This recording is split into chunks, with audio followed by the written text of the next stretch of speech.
Okay, this is Sam from TikTok. So there's a car for $7,000. I want to sell my car worth 12. Can you explain that? Well, who are you selling your car to? It's if you say it's worth 12, then all right. We only get offers to find out what our car is worth. We don't use algorithm sites because that's worthless. An algorithm site is a site like Kelly's Blue Book. You punch in your year, make, model, and in 3 seconds it tells you your vehicle's worth $12,000. Right now, we have companies that bid against each other. And what you want to do is you want to go on your computer, go to CarMax.com, go to Driveway.com, go to Carvana.com, go to AutoNation.com, go to Kelly's Blue Book Instant Cash Offer.com, and go to Car Gurus. All of them will connect you to somebody or some major buyer who pays cash for cars immediately. Literally, quick inspection, drop your check, and you're on to you literally, it's that simple. We are no longer at the mercy of private owners who are going to come by and look at our car and no one buy it and talk us down. There are extremely competitive buyers in the market that I've been telling people about since 2021 when we were cashing out. I was big on telling you guys during 2021 to 2023, during that whole pandemic run, cash out now, because the values of those vehicles will never see them again.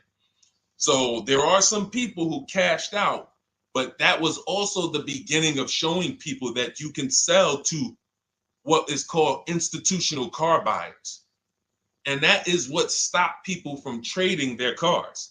There are people who have learned from me, and maybe other people have mentioned this, that will never trade a car again because you're not getting the money that it's worth. So you go to those 6 companies, Sam, it should take you no more than 20 minutes. They're going to give you their best cash offers. And then you can sell to them and you can go buy something else.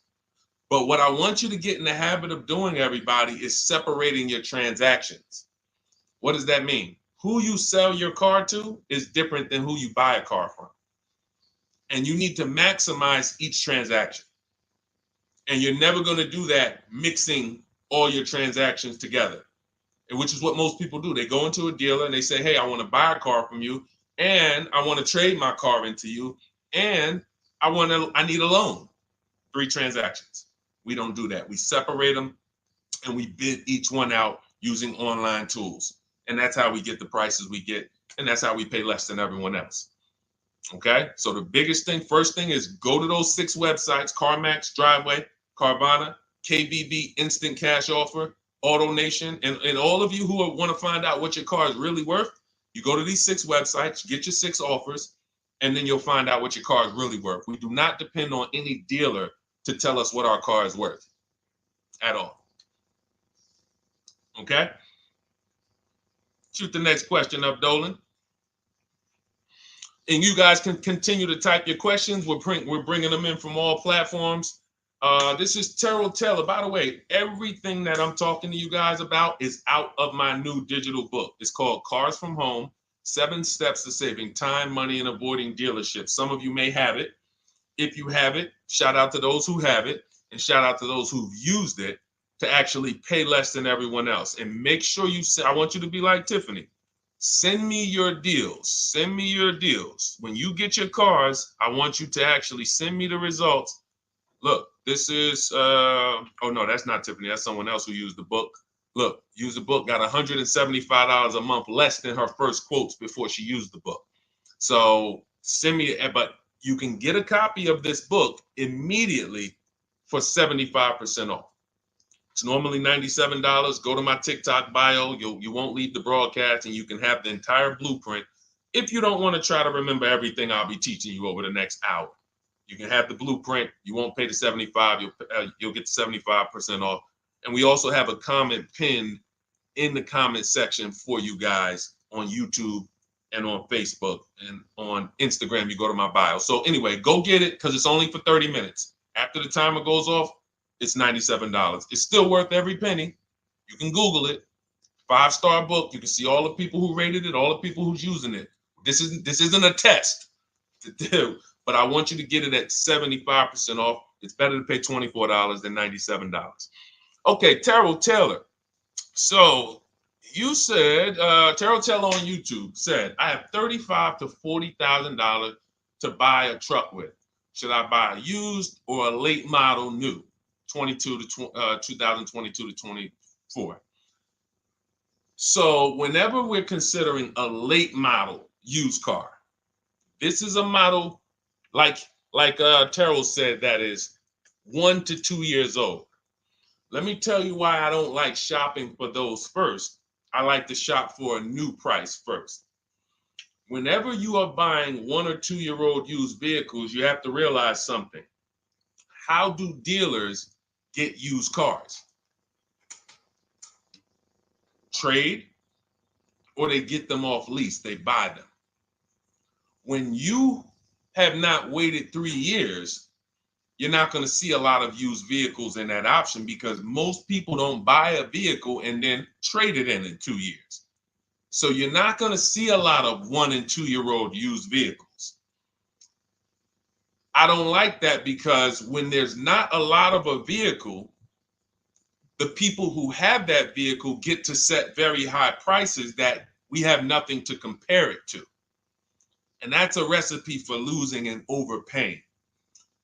I've had people come to me who are looking like you, and what I say is, I say, okay, shop for a new one first.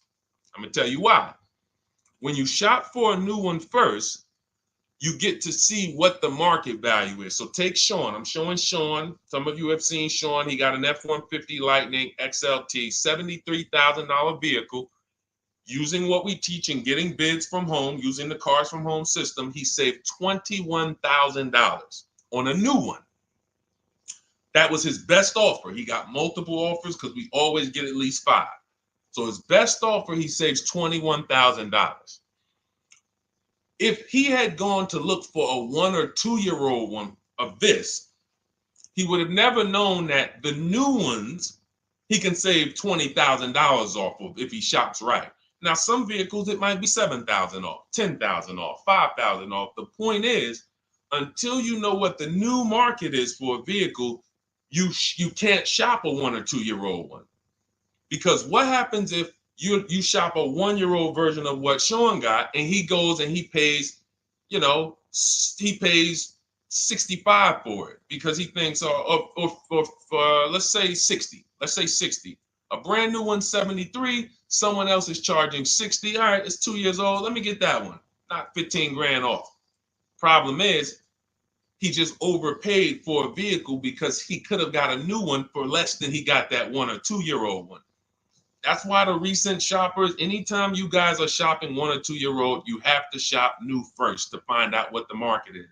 Now, in my book, I have my strategies for shopping new online and shopping pre-owned. It's totally different. Pre-owned, you want to go to all the marketplaces. If a vehicle's not on a marketplace, y'all, don't shop. Don't look at it. What does that mean? You ever walk into a used car dealer and you see a used car, but there's no price on it? Type a $ if you've ever experienced this. If you've ever looked at a deal, you've been in a dealership, you see they have a used car, there's no price on it. Type a $ if you've experienced that. Okay, I see you, Terrell. Okay, perfect. I see you, Don Dickey. Okay, perfect. All right, we have enough people. All right, Makeover Forever Studios. I see you. Okay, Todd May, I see you. So this is a common thing. When you go and look at that vehicle, the most dangerous thing to do, I see you, Tony, is to negotiate on a car with no price because they can make the price up. When a car is on a marketplace like cars.com, carfax.com, carguru.com, carvana.com, carmax.com, these are all the marketplaces we shop for used cars at once. It's like a big round robin for us. This is how I want you to shop. Now you must be competitive or no one's coming. Now there's some people who try to pull a tactic. They'll list a car for 20. They have no intentions on selling it for 20. But they want you to come in and then they'll charge you more, fees, makeup fees and all of that stuff. That's why we always call beforehand. But we know the power is online. The competition is online. So when you're looking, Terrell, you're either deciding, all right, I'm either going to look for a new vehicle, find out what the market price is for the vehicle I'm looking for and how much I can save. What's my best offer? You need to get at least 5 offers. I'm telling you, it's going to be big differences. You have to prove this to yourself. Call around. If you want to do it manually, you don't have my book, do it manually, call around, speak to sales managers. You are going to see it's going to be a $5,000 to $10,000 difference minimum between all of these dealers' offers, minimum. And so then you want to look at the pre-owned options. Then you look at the pre-owned options. And the pre-owned options will tell you what the market is. And so this is only for you who are looking at recent model cars. If you're not looking at 1 or 2 year old pre-owned, this doesn't matter. But those people have a little bit more budget, and that's okay. That's okay. But when you have a little bit more budget where you can look at a 1 or 2 year old pre-owned car, that means you have a little bit more money to lose if you make a bad decision. So that's what you want to consider, Terrell. Shop for the new ones first, depending on what your budget is, and then look at the pre-owned market and say, all right, where's the pre-owned market? But that 1 or 2 year old, you're not going to have a lot. Until that 3 year cycle comes and dealers can start buying those vehicles back off lease, you're not going to see a lot of vehicles. That's why I don't play in that 1 or 2 year old zone. It's just a dangerous zone to play in. Dealers know, we're the only ones. Hey, we the only one that got this car within 50 miles. Let's charge this for it. And then they depend on someone who doesn't know the market to come in, pay for it, and you can literally overpay by 10, 20 grand and you won't realize it until, a couple years later. Okay, great question though. Great question, Terrell. Go ahead, shoot the next one up, Dolan. Type your questions, y'all. We're going to get through as many as we possibly can in an hour. I see a lot of questions coming in. Let me try to speed it up. All right, this is Abigail from Instagram. How do I shop for cars and take test drives without feeling like I'm wasting their time? I'm nervous. Okay, first thing to realize, Abigail, you're a very considerate person. God bless you for that. You're about to spend 5 figures on a vehicle. Some of you 6 figures. I love the courtesy, but we are the prize. When you're shopping the way I want you to shop, some of you, this is your first time here. You don't even know, hey, who is this guy talking? I spent 14 years in the car business. 5 years with Mercedes, 5 years General Motors. I've been helping people buy cars and get below market deals since 2019, education-wise. I love it, but you deserve the experience. If you were walking into the mall to spend 15 grand, let's just call it 15 grand. How would you want to be treated? Like royalty, right? Right? So, but I'm going to answer your question, but I need your mindset. A lot of what we're discussing is going to be the right mindset. You are the prize. That's why I don't want you going to dealers begging for discounts anymore. I want you sitting at home making dealers bid. This is how we do test drives on new cars and leases. New cars and leases. This is how we do test drives. I have it in my book because it's that serious. You're either going to have a great test drive or you're going to have a horrible test drive experience. We call and we ask the dealer, who's the most experienced person there? Who does everybody like? Who's the person that, has been there for a long time, just has a great reputation? Oh, that's John. John is just, he's been here 20 years. Everybody loves him. Okay, can I speak to John? Hey, John, my name's Deshone. I'm interested in the Honda Pilot. I just like to test drive it. I'm in the process of deciding what I want. And, do you have this particular model? You have one there that I could test drive? John, because we asked for the best person, we're typically going to get somebody who is not going to lie, usually. Not a guarantee, but taking these steps, I know these guys. I've been in this dealership. I know most dealerships have one person there who has a good reputation and who cares about that reputation. If you're enjoying this content, hit the like button, y'all. And Keith, y'all killing the likes on TikTok. Shout out to everybody who's hitting the likes on TikTok, to double tapping the screen. Appreciate y'all. And shout out to everybody who hits the like button. When we get there, we meet with John. We test drive.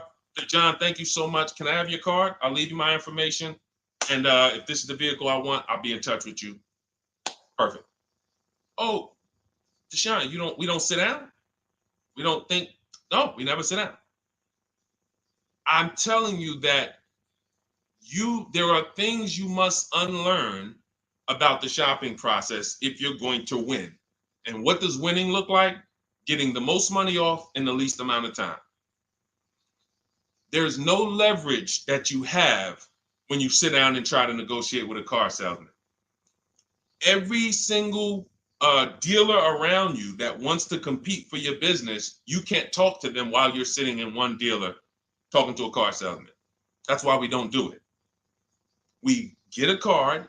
Thank you so much. Listen, if this is the one for me, I'm going to give you a call. Simple. Pressure's off. There's no pressure in our system. You can't pressure us. That's what I want you doing. New cars, leases, that's how you test drive. 20 minutes, you're in and out. And I'm a car salesman at heart because that's what I am by profession. I would never develop a system that would allow you to waste car salesmen's time. I just wouldn't do it. I developed a system that when our people go get cars, look at Ansley. When our people go get cars, Ansley just got his lease, 1% lease, $58,000 Infiniti. Look, started the process Saturday, accept the deal Monday, all by email. $58,000 car, he's paying $554 a month, no down payment. We have tons of these. None of these people spent, look at Jared, lease like a boss, $569 a month down to $520, Volkswagen Tiguan, no money out of pocket. Let's go to a purchase. Pierre, pre-owned car purchase, got his 2022 Mazda, got a 20% discount off the original MSRP. This is 30 minutes. We are not spending more than 30 minutes in dealerships.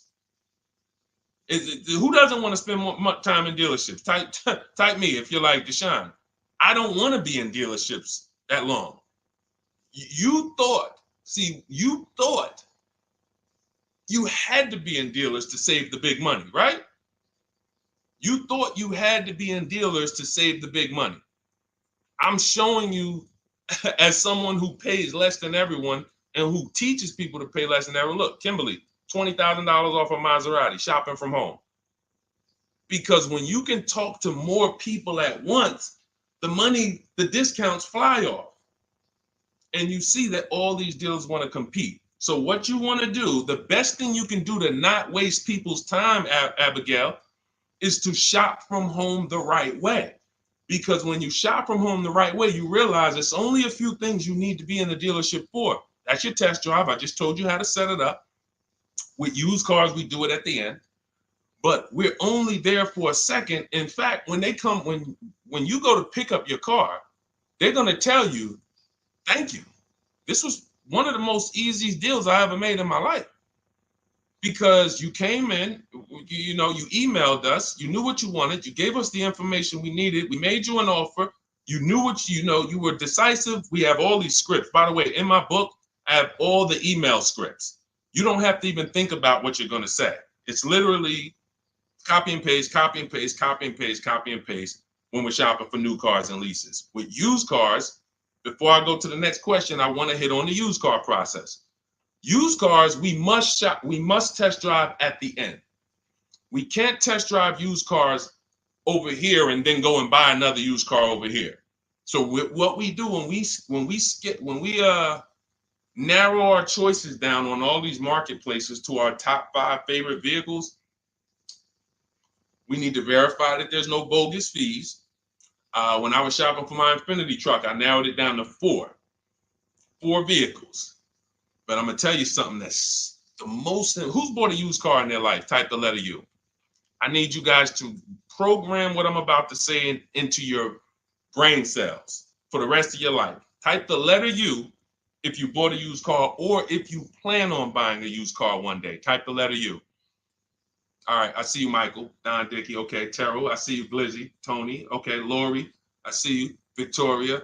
Anybody who plans on this, let me tell you how. Okay, let me tell you how. All right. See, when I'm about to reveal big stuff, I got to kind of see how I want to say it. The marketplaces that we go to look at used cars on, They're never going to tell us what a great price is. And I'm going to tell you why. The only thing that matters, let's say we're looking at 4 white Honda Accords. 4, they're all white. These are the cars we want. We've narrowed it down. We're looking at 4. They all got similar miles, and they're asking price is $20,000. The marketplace is going to tell you what they think a good deal is based on algorithms. Based on all the vehicles listed on the market, this is a good deal. This is a bad deal. Here's what matters. How much was the original price of each vehicle? Why is this the only important thing?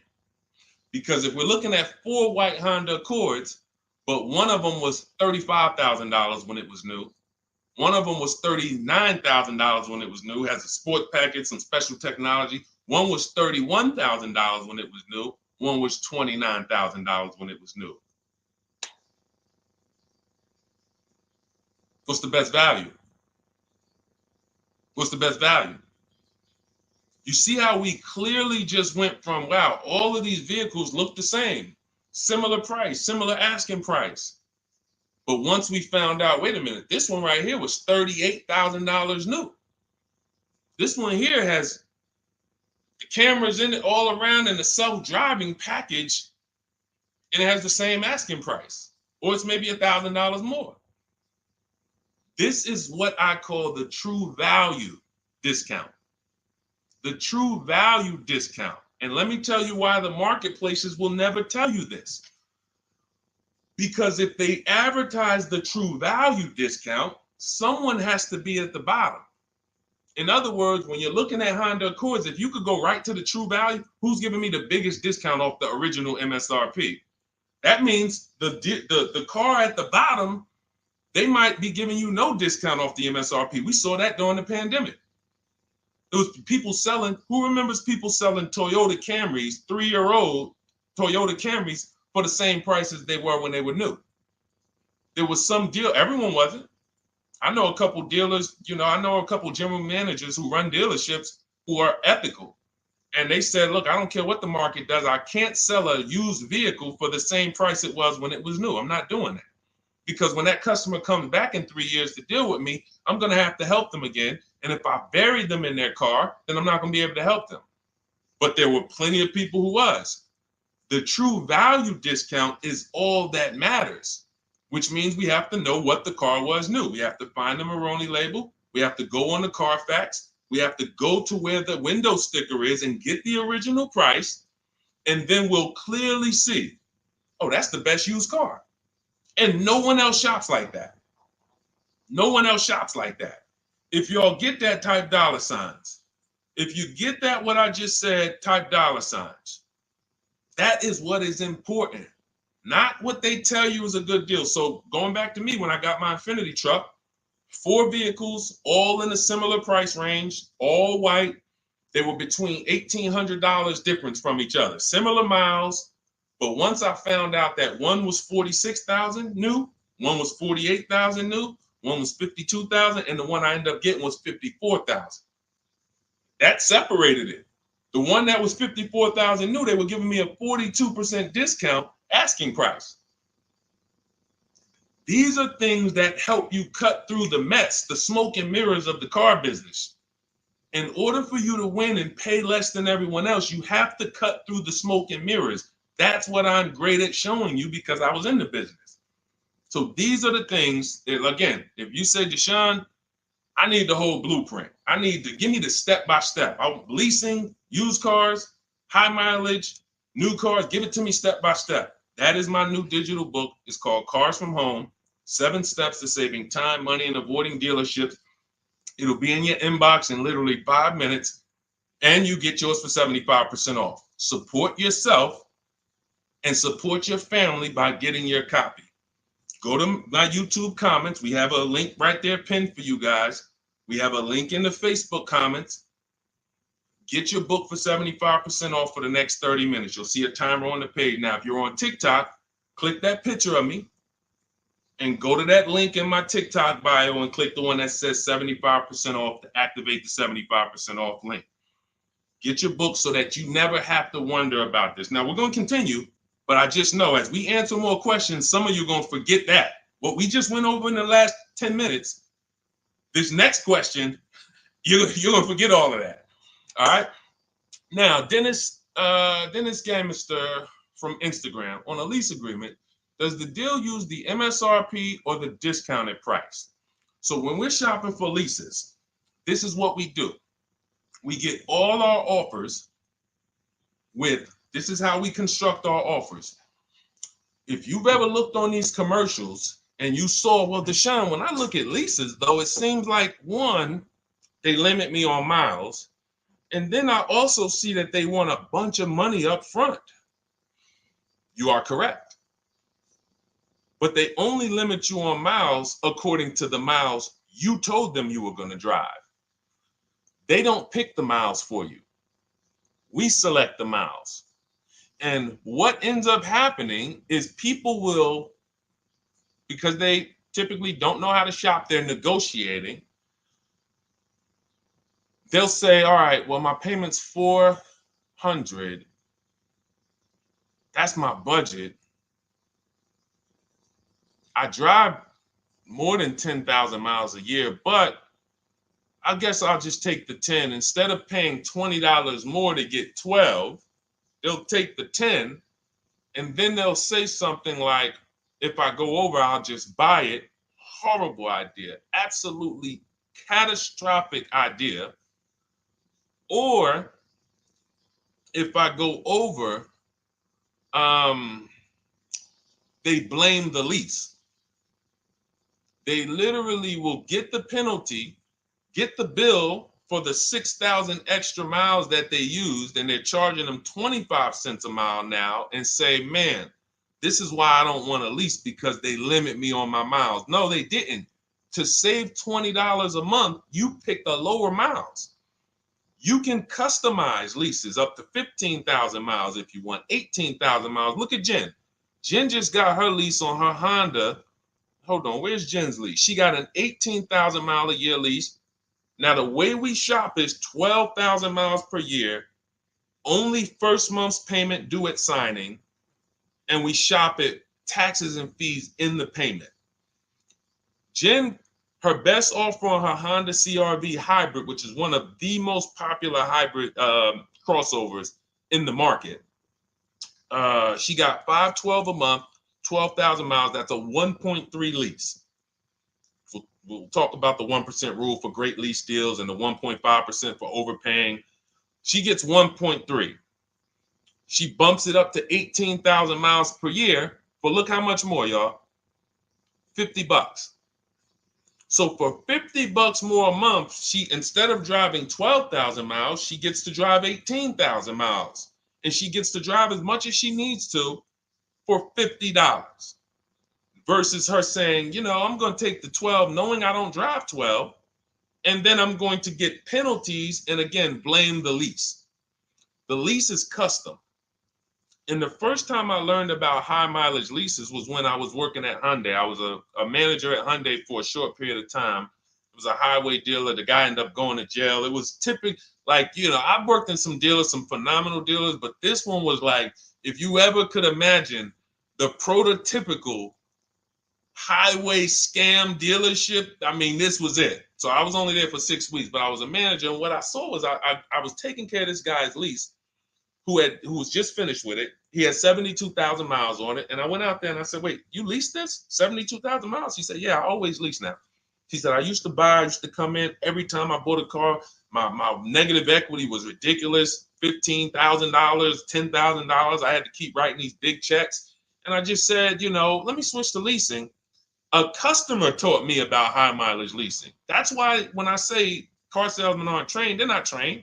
We learn things by intuitiveness and curiosity, and you know, we're not trained on finance and insurance and leases versus buying, none of that. You know, so anyway, I said, wow. And so I looked at his payment. This guy is only paying like $175 more a month, not even, to drive 25,000 miles a year. So if a normal Hyundai lease was $299, he's paying $450, $475, and he's driving 25,000 miles a year. Boom, drops it off, Boom. No negative equity, none of the trash that most high mileage drivers are dealing with. So when we are shopping for a lease, we have to shop with our template. Whenever you're getting your lease quotes, it's 12,000 miles a year, first month's payment only due at signing, taxes and fees in the payment. Assume tier 1. That's what we blast out. In my book, I have something called the 25 to 5 strategy. We connect with 25 dealers online. You use my email scripts, copy and paste. We're going to get 5 offers. This will take you. You saw Ansley. He said, I started it Saturday. By Monday, I accepted a deal. This doesn't matter. This is a 24, 48-hour turnaround to start getting offers on these vehicles. Now, once we're looking at offers, we take the MSRP. We take the monthly payment. We divide it into the MSRP. So let's just say we're shopping for a vehicle. It's $40,000. One of our offers is $400 a month. $400 a month. No money due at signing, just $400. We drive off. We divide that into the MSRP, not the selling price, the MSRP. So now we divide that into 40,000. We can see and we multiply by 100. That's a 1% lease. The 1% lease rule has been around for the last 20, 30 years. If you could lease a vehicle and the offers is under 1% of the MSRP, it's a steal. Great value. Because a $40,000 vehicle with no money down to buy would cost probably $800 a month on a 5-year loan.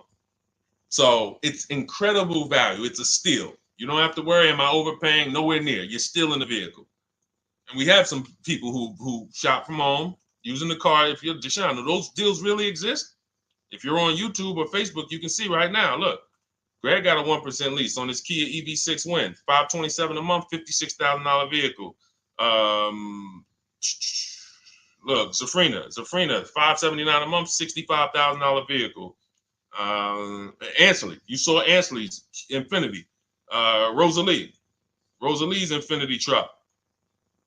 Right here. Look, it's paying $592 a month, $59,000 vehicle. 1% lease deals are out here when you know how to shop. Now, that's a steal.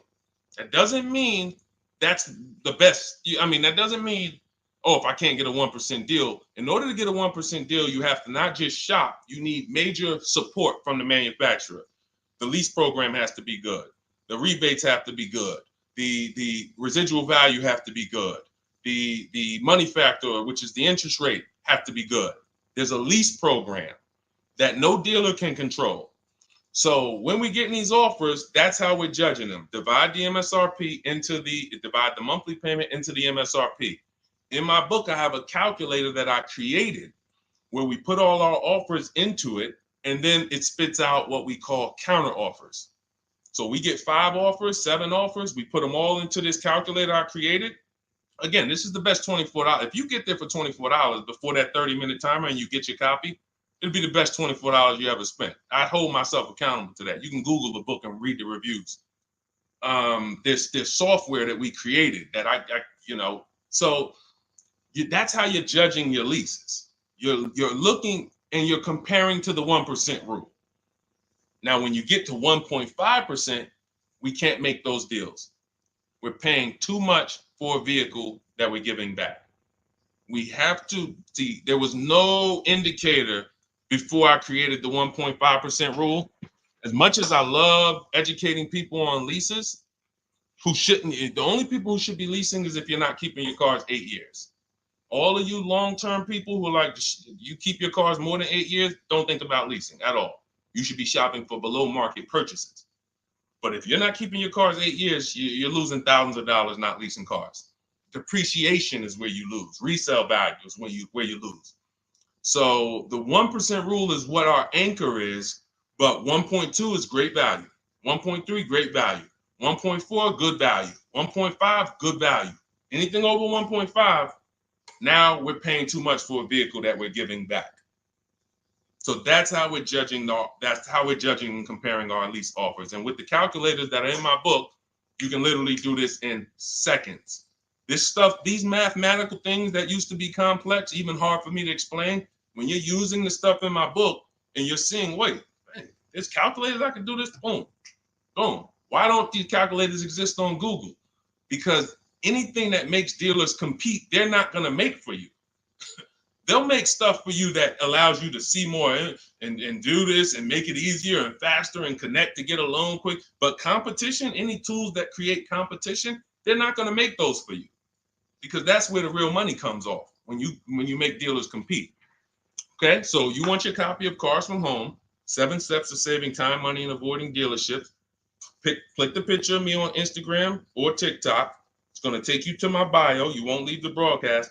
Click that link, and then click the button that activates the 75% off, and you'll have 30 minutes. Once the timer goes to 0, the $97 price is what you have to pay if you want it. It's up to you, but $24 is much better than $97. $97 is still a great price. I have no doubt that you guys would write me, especially the more you use this. 1, 2 cars, 3 cars.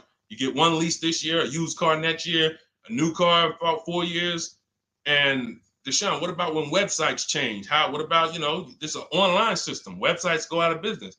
Vroom went out of business. They were in my book. We used to get bids from them to sell cars to them. When we were shopping for used cars, they were in my multiple marketplace strategy. They went out of business. I went right into the master file, updated the 9,000 people that had a book. It was probably like 2,000, 3,000 at that particular time. And the next time people opened the book file, there was no room. That's why the book is digital.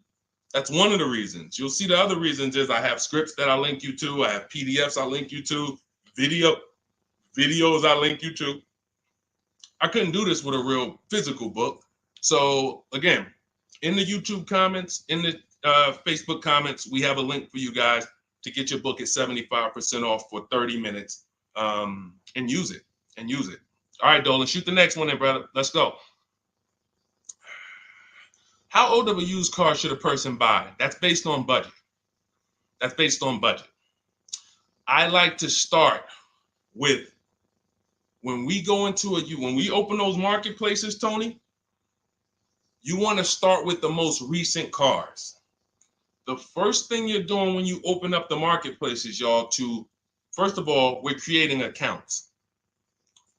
Out of all those marketplaces I named, 6 or 7 of them, we use 8.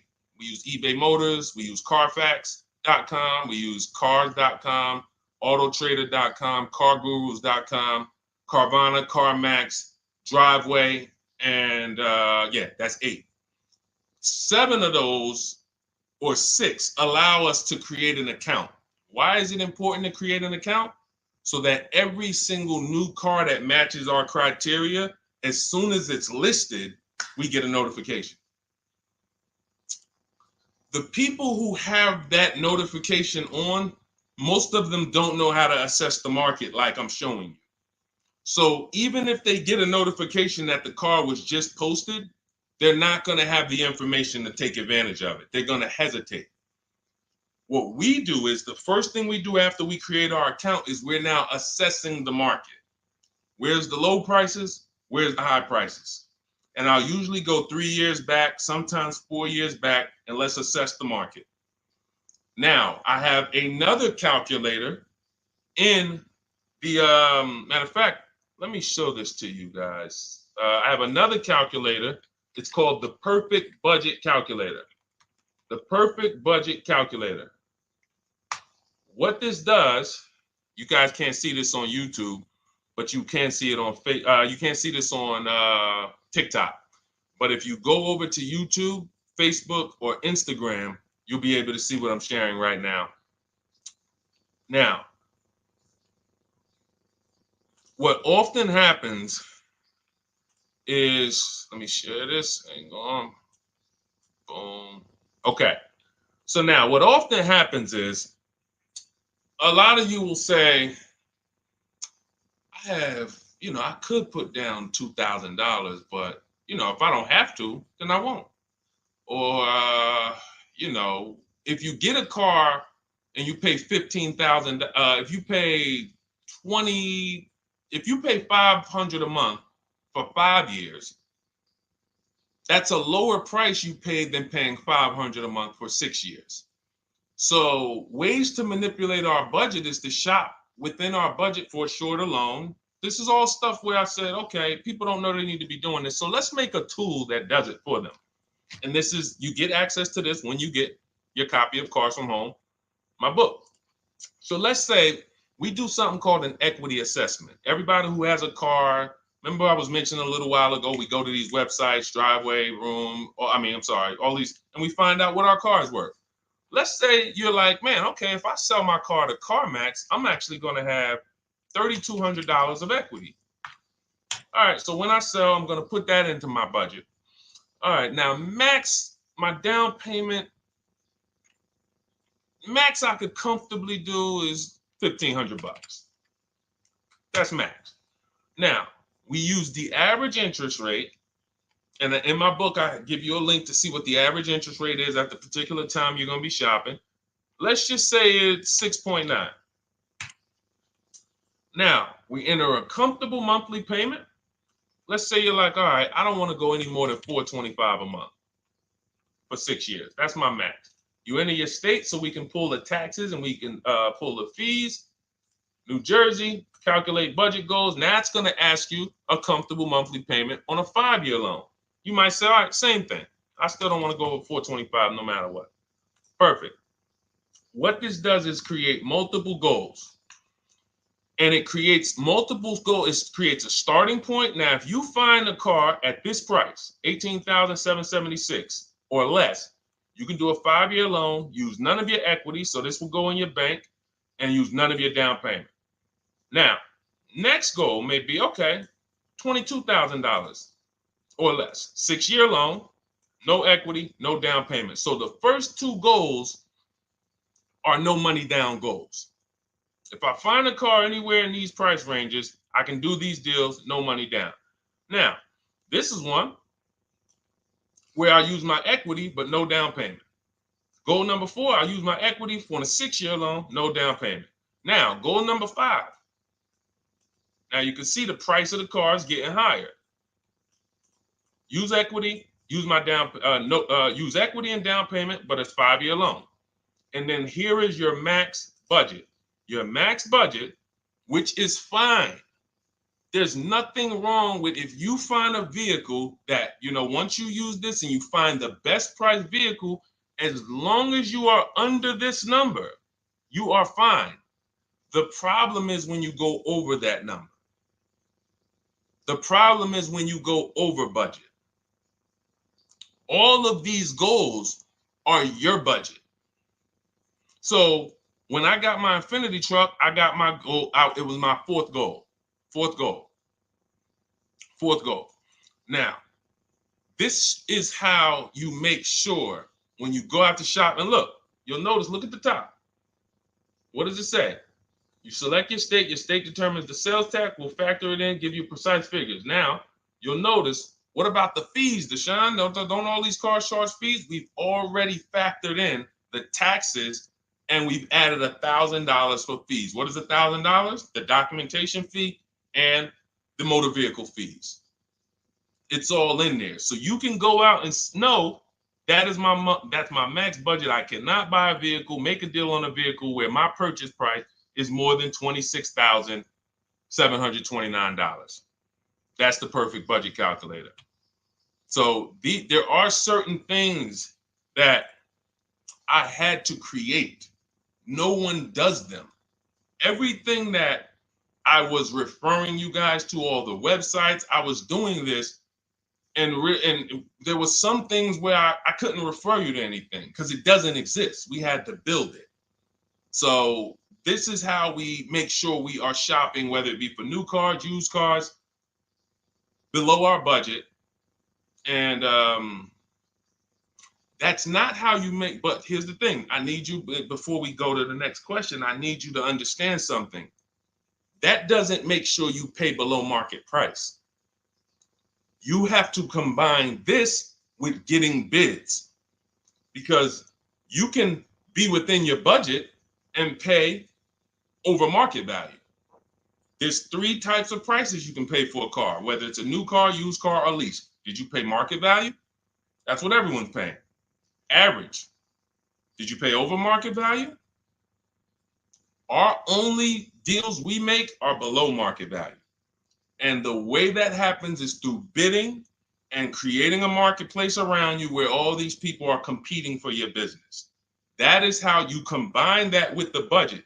This will keep you below your budget, but it does not guarantee. If I gave this to you, all of you would be like, this is great. I'm never going to go over my budget again. But it does not, until you combine that with getting bids for whatever you're looking for, you still run the risk of overpaying, even if you're under budget. Okay? Clear? Type $ if you're all clear before we move to the next question. And there's no way for us to do this manually. If there was a way that you could do this manually, trust me, I would have told y'all to saw me make a video about it all day on my social media. There was just no way. We had to build software. And you know, in my book, you guys will have access to at least 5 calculators for counter offers for new cars, true value discounts when you put the new price you put the original new price of the used car deal, whatever used car you're buying, you put the new car price in, and then you put in the asking price, and it tells you the true value discount, perfect budget calculator. We have at least 5 softwares that I've custom built, and you know, to make sure you guys get great value. So again, you know, I didn't want to be the person who said, you know, you guys know, there's plenty of people who be like, man, the value I'm giving you guys, I'm gonna charge $2.99 for the book, whatever. The people who pay, they'll save the money. And the people who pay, there'll be some people, because some people are gonna pay, they just see value. Poor people look at cost. Wealthy people look at value. People who are into financial literacy they don't ask themselves, how much does that cost? They ask themselves, what's the value I'm getting from that? And I could have said, well, you know what? I'm going to help you pay less than everyone on new cars, used cars, leases. We'll do $200, $300 for the book. And I only want to sell it to 1% or 5% of the pie. But at the end of the day, my mission is to help as many people want to be helped. And so that's why I said, okay, $97. But even our welcome offer, you got a chance to get it for $24 if you get there before the 30 minutes is up. Okay? YouTube link, get your copy. And make sure you save the support email, guys. If you see it scrolling across the screen. If, for instance, you don't get your book in 5-10 minutes, it's usually because you typed your email wrong. Reach out to my support team. They'll get you the book immediately. And soon as you pay, go to TikTok. Look, y'all see the links. Go to my bio on YouTube and Instagram. Get your copy. And as soon as you pay your $24, there's going to be a page that says screenshot this page. Right on that page, you can access your book. I want you to have the book immediately, but I also, in case you know, some of you type wrong, big thing, you know, we fat finger stuff.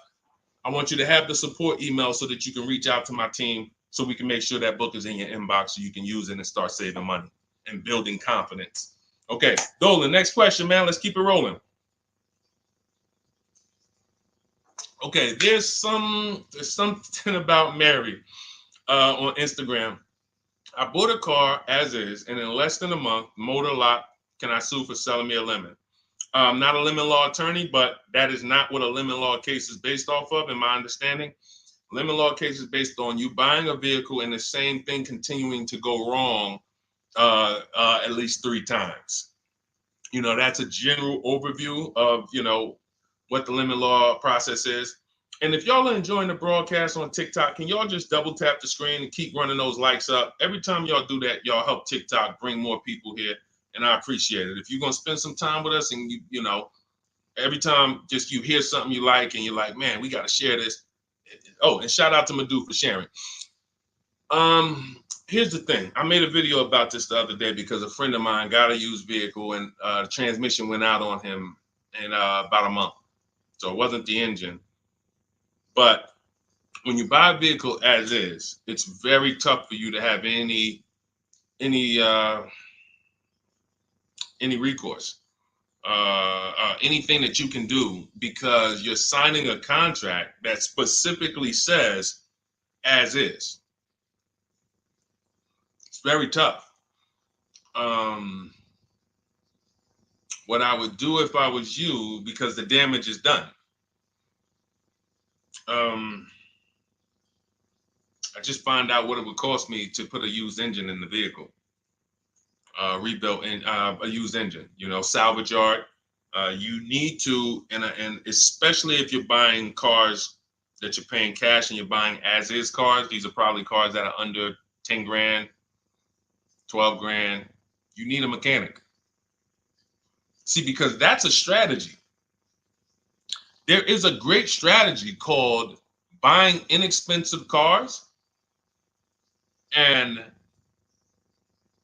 having a local mechanic so you could do what's right. Oftentimes you could drive those cars for a year or two and sometimes sell them for what you got for them because you've outlived the depreciation. Those cars are not depreciating as much unless you overpay for them. If you overpay for it, then it's going to drop because you overpaid for it.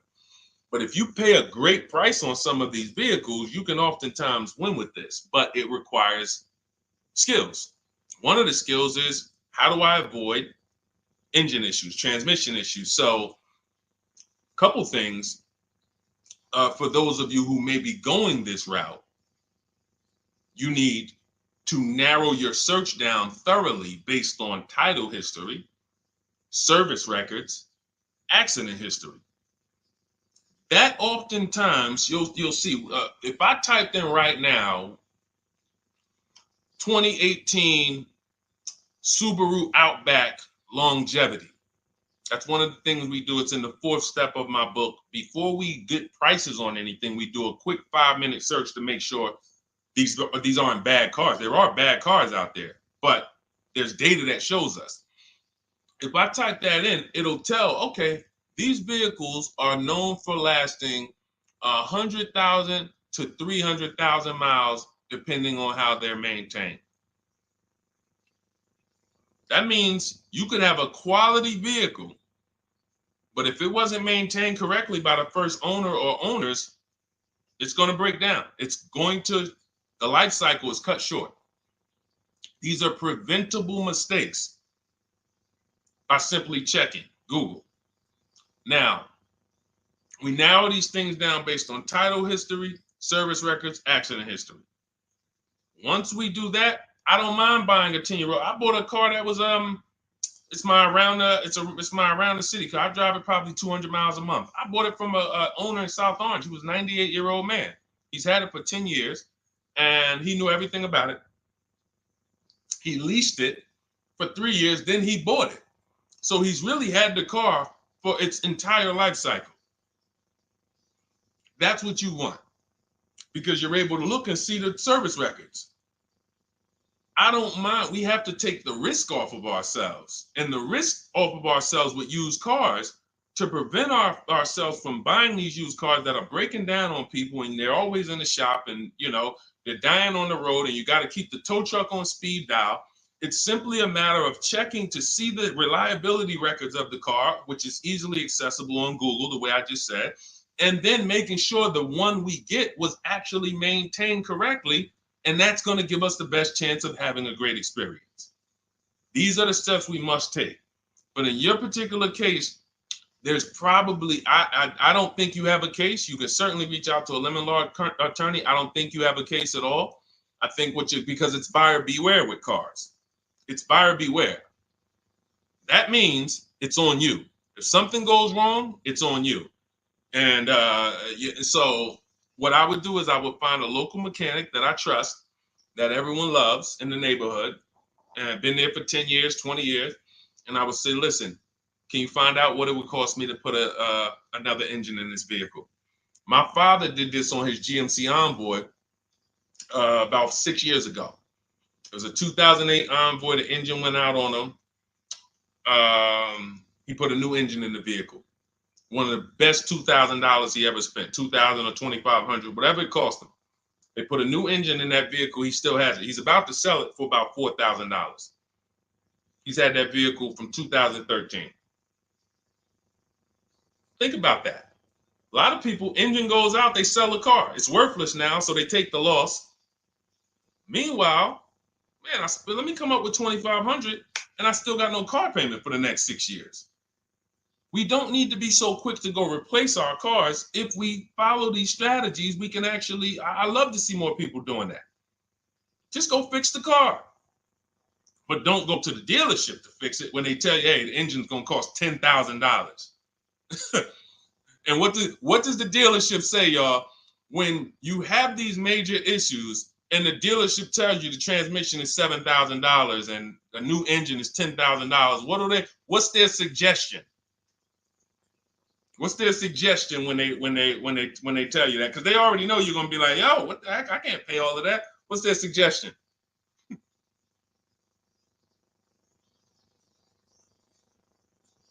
Let's see, let me give y'all some time to type. I just want y'all to know, like, this is how the system works. So I know somebody, look, thank you, Jay June. Trade it in. Thank you. You see how we can, look, NY Anderson, buy a new one. So what they do is, exactly, Victoria, they're going to suggest a new vehicle.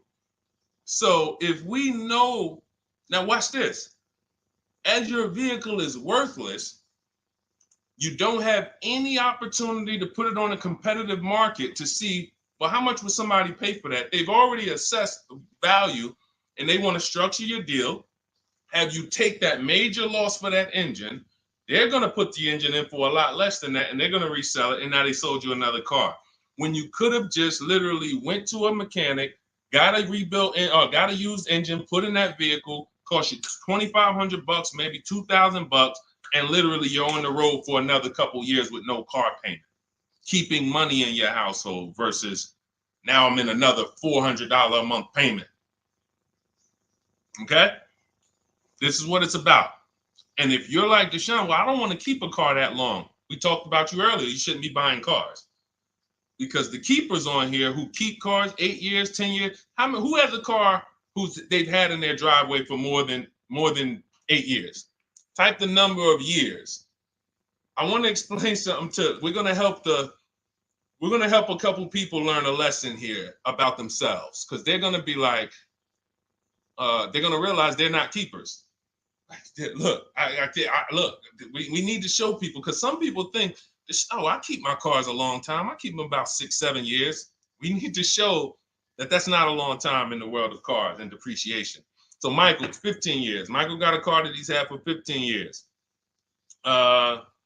Let's go. Type the number of years you've had it if it's more than 8. Look, Vancia, 11 years. Let's see. See, a lot of people don't keep their cars. Look, NY Anderson said, I drove my last car 14 years. All right, Connie, 15 years. She has a 2004 Chevrolet. Tony on Facebook, 2006. Now, watch this, y'all.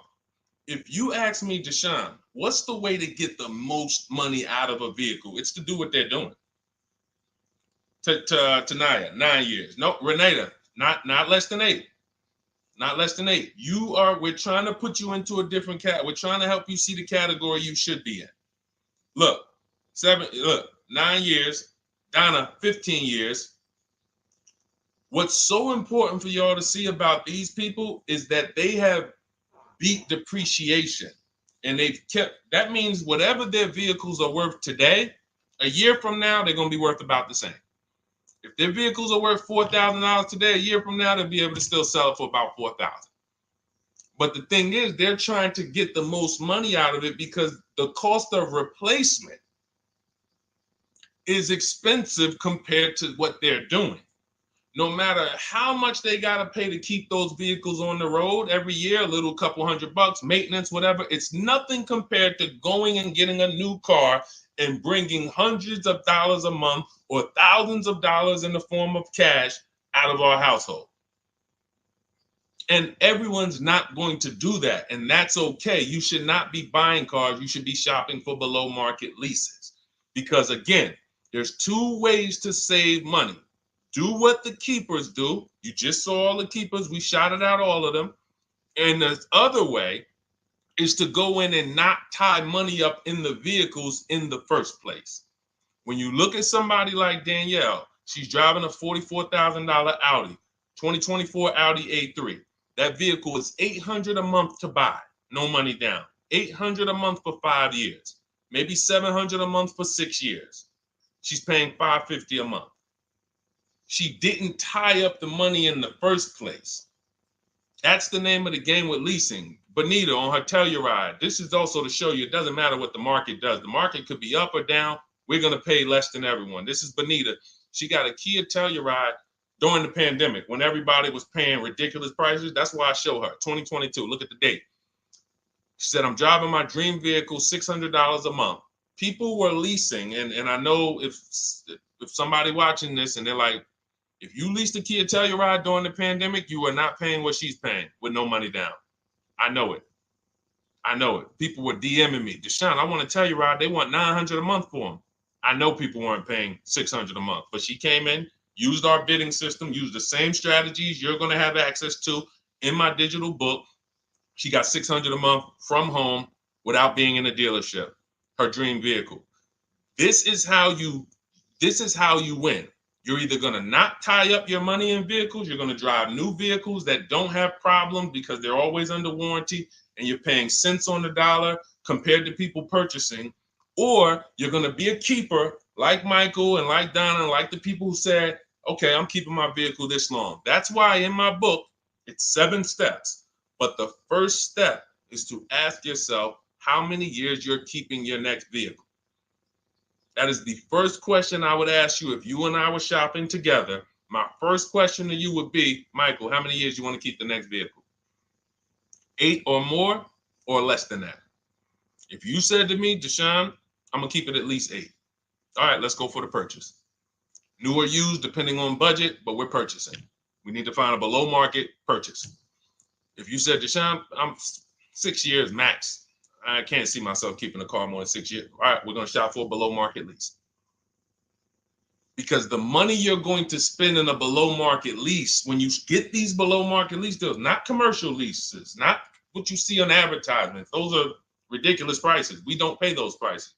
None of these people that you see, Greg, Charles on his Palisade, none of these are advertisements. And thousands less. But when you're putting money in the cars and you're driving brand new cars, this is how it was for me when I was 22. This started for me at 22. I was working for Pontiac and I leased a brand new Pontiac G6. It was $256 a month. $256 a month. It was like a $21,000 vehicle. Same time, I had a friend of mine. She got a I don't want to say it because she might be watching this, and this is no shot at her. I didn't understand enough to teach her back then because I was new in the business. She went and she bought, let's call it a Honda Civic. Now my car was bigger because the G6 was a mid-sized vehicle. The Honda Civic is a compact vehicle, but she bought it. $20,000 vehicle, 22, whatever it was at the time, paying almost $500 a month. Like that's a $500 payment. That's what it is. So my young household, I got a newborn daughter. I got a new car I'm paying $256 a month for. Same time, it's got families around me. They're in their 20s, but they're paying $500 a month. This is what showed me, wait, something's going on. And I never stopped. I bought a used car at that time, but since I've had 4 Infiniti leases, I've had a Jeep Grand Cherokee lease, and people always think, gee, you must be paying ridiculous money. I see you get new cars every 3 years, but they don't. I'm driving $40,000 cars, $45,000 vehicles. I never paid over $400 a month. Not one of my lease payments was ever. I remember I got this Jeep Grand Cherokee, and it was a $35,000 Jeep Grand Cherokee Laredo, 2018. When I got my offers, the best offer was $330 a month. 12,000 miles per year. And that's what I was driving. If I was driving 15, I would have bumped it up to 15,000 miles per year. I got $330 a month. I went in there and I gave them $330 for that Jeep Grand Cherokee and I drove off. $35,000 vehicle. This is what I'm telling you guys. This is what is called deal structure. If your deal is not on the right foundation, if you buy, but you should have leased, you're overpaying by thousands and thousands of dollars. And you're going to have subpar vehicles with that run out of warranty, and you're going to have the same payment. You're going to have higher payments. I need you out of these two categories. I need you in one of these two categories. I'm either going to keep my vehicle long enough to beat depreciation, 8 years or more, or I'm shopping for a below market lease. I'm not going to be stuck in the middle no more, buying vehicles and then selling them while they still have a loan on them, negative equity and all of this stuff. This is paramount.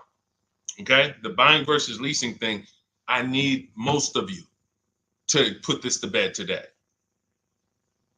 And I think I'm one of the only people that goes into buying versus leasing by the numbers. It's not opinion based. It's not, oh, I think you should lease if you're, depending on the car here, it doesn't matter the car. Doesn't matter the car. You can see Teddy's, let's show Teddy's luxury. Teddy got a BMW. Doesn't matter. He wasn't going to keep it 10 years. Look, goes on a BMW 2024 i4 M50. It's a $73,000 vehicle, $856 a month. $856 a month. Look, he said the dealer's initial offer came in at $937 using the counter offer calculator. Using the counter offer calculator, he counted at $829, $856. If you just jumped on the broadcast, I showed you some of the calculators that I created that are in this book. In my book, there's a reason it's 5-star rated. There's a reason people that you can go read what your peers say about that book. Get your copy for 75% off. It's in my TikTok bio. Click that picture of me. Click the link. Same thing on Instagram. Go to my bio. Click the link, and you'll see a button that activates a 75% off book. And if you're on YouTube or Facebook, it's in the comments section. 30 minutes only. Get your book so you can have access to all of this. Unless you just have an incredible memory and you can remember everything we talked about over the stream, but none of you can. I know none of you can. That's why, I couldn't even do it. It's just too much. We're talking about used car strategies, new car strategies, lease strategies. You guys, you're not gonna remember all of that. But anyway, let's go. All right, I think we got time for a few more. Go ahead, Dolan, keep it rolling. Make sure you guys screenshot the support page. As soon as you pay for your book, the book is on the thank you page. Remember that. I don't want you, I send you the book 2 ways.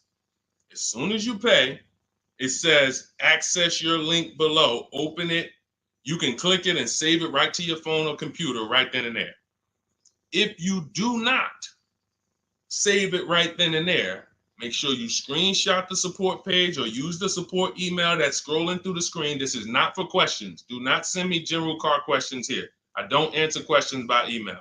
That is strictly for those of you who have your book and you're like, or you paid for the book and you're like, okay, where is it? It's usually because the email was wrong. That's okay. Hit that support email so that my team could send you the link out so that you can have your book today and start digging into it and using it. Even if you're not shopping right now, you can still map a plan out. Go ahead, Dolan, shoot the next question up.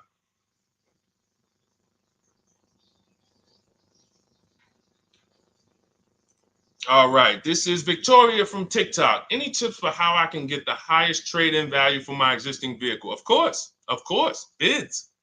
Bids. First of all, you just said a curse word. You may not know, but we don't use that T word here because you're never going to get anything. You're not going to get a max value for anything trading. We are fortunate that we have the opportunity to get bids from cash buyers in the market. And I'm not talking about cash buyers like Facebook Marketplace where a person, it's one of your neighbors from your town coming to look at your car. I'm talking about institutional cash buyers. People who cut a check instantly and, they're doing an inspection. That Jeep Grand Cherokee I sold to CarMax, they were the highest bidder 3 years ago during the pandemic. I'm not going to tell you what I made because those values don't exist anymore. So it just doesn't even make sense. But, those of you who were watching my videos earlier 3 years ago or using my tips, you guys cashed out and made ridiculous money. When corporations were trying to make money on people, we made money too. But CarMax won the bid. I went down there. They did an inspection on the vehicle. They came back. Accounting department came, cut me a check. I walked away with a check. That's it. You don't want to trade. You want to sell. You want to break your not even break your transactions. I need you, Victoria, to realize there are three transactions in a car deal. Who you're going to sell your car to, That's one. Who you're going to buy your car from, that's another. Who you're going to get your loan from, that's the third one. Now, you're not always cash buyers. Deshone, I pay cash. Then you don't need that. Deshone, I don't have a vehicle to replace. Then you don't need that. But how do we make sure we get the highest value or the biggest discount? Bids. Each one, we make the market bid. So what you should do right now, Victoria, this is step 2 in my book. After we decide whether we're going to buy or lease our next vehicle, that's step 1. Then we move to what is called the equity assessment. We need to find out, do we have equity or negative equity? Equity assessment. We call our bank. If we have a loan, we find out what our payoff is. Then we're going to go to carmax.com. I'm going to give you the 6 companies. This is the equity assessment process.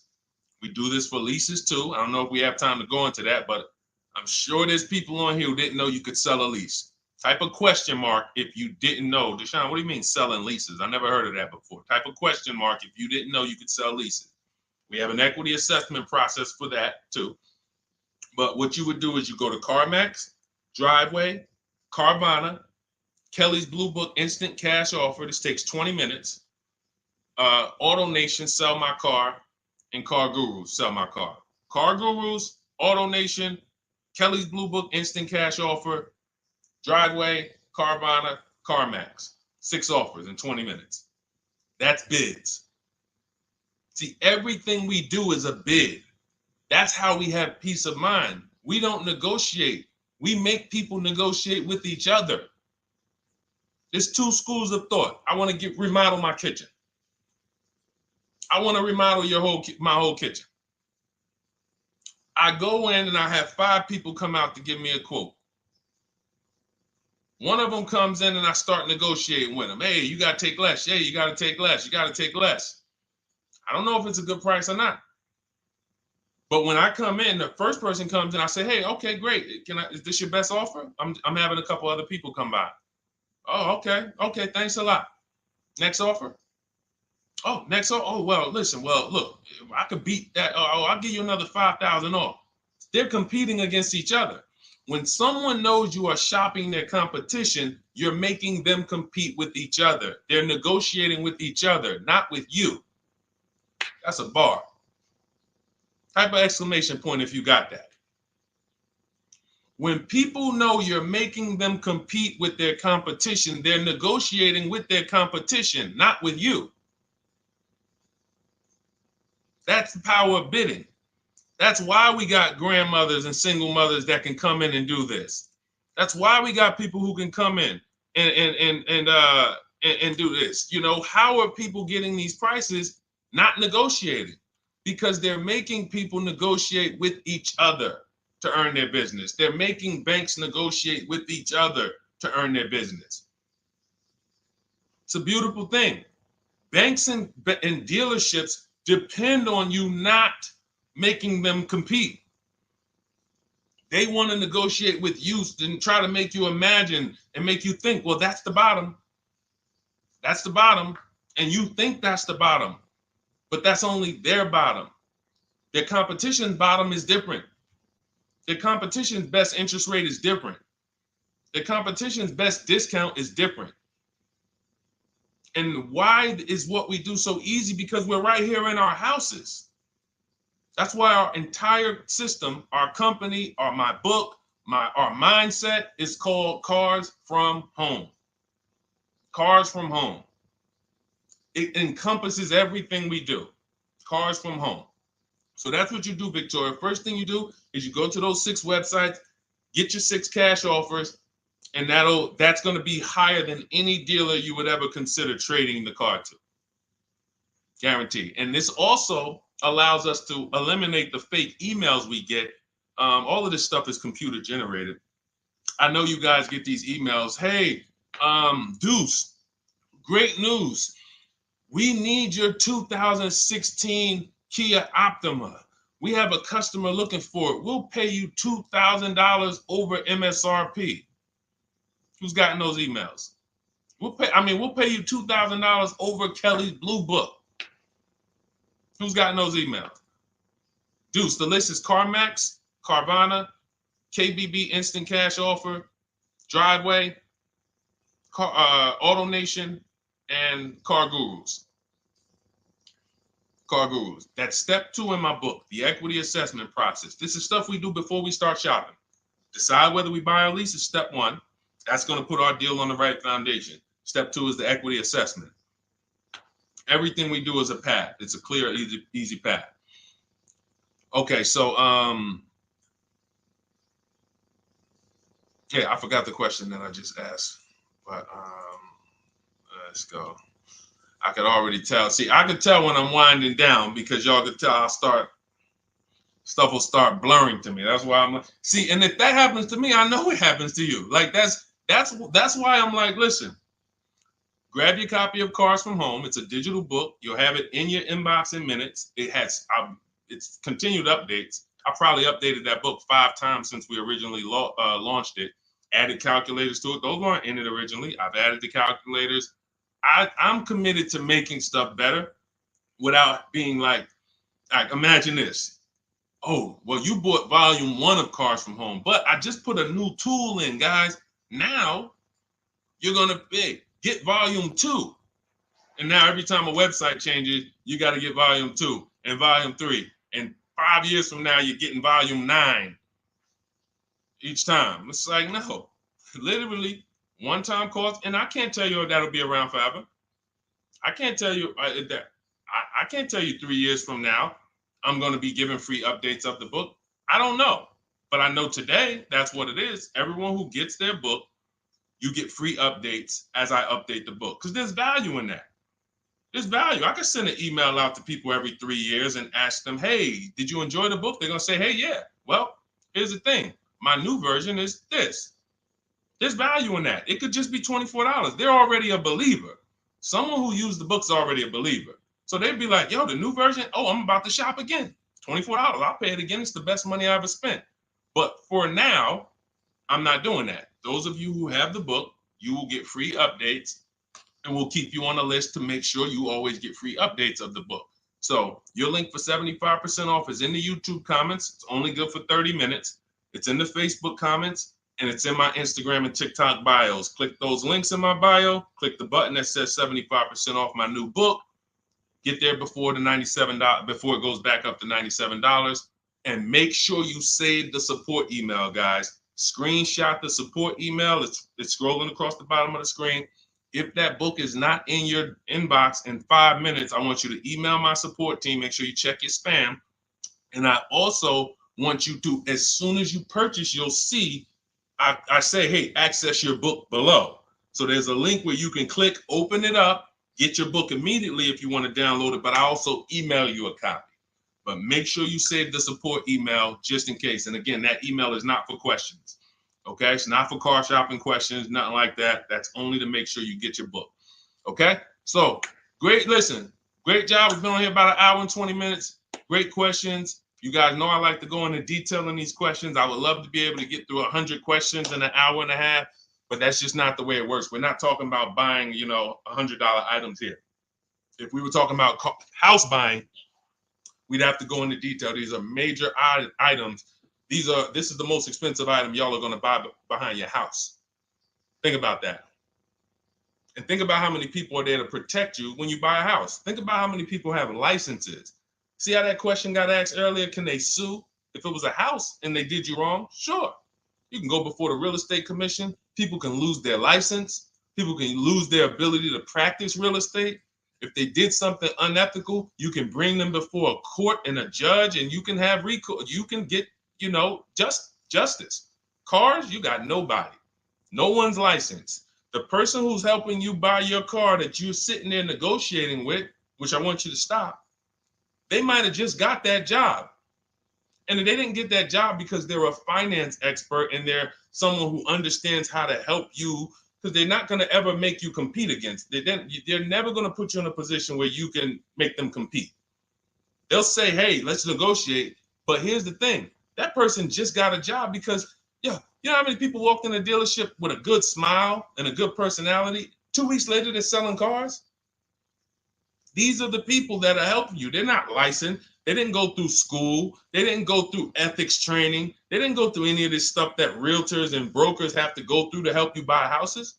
So when you get your car, it is on you. That's why you want me working with you. You want my blueprint. You're not by yourself. You're watching my videos. Once you get my book, you can stop watching my social media videos. I don't want you watching my social media videos if you have my book. It's just going to confuse you, because what my social media videos do is warn you what not to do. That's what my social media videos do. Don't do this. The worst thing you could do is this. The worst thing you could do is this. Don't do this. My book is teaching you what to do. It's telling you what to do. It's not an education book. It's a do this first. Step 1, do this, do this, do this. Step 7, hey, congratulations, we're taking delivery. We're not focused on that. So once you get my book, you don't have to watch my social media videos ever again.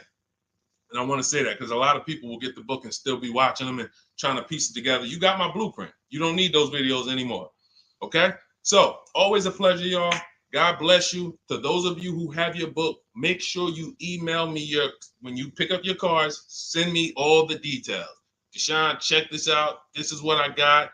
This is what I paid, so that we can bring you guys into the stream and continue to tell everybody about you. So about the results. All right. God bless y'all. I will see y'all on the next stream. Always a pleasure.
All right, hang on.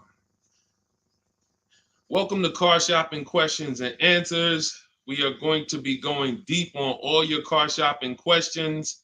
No question is off limits.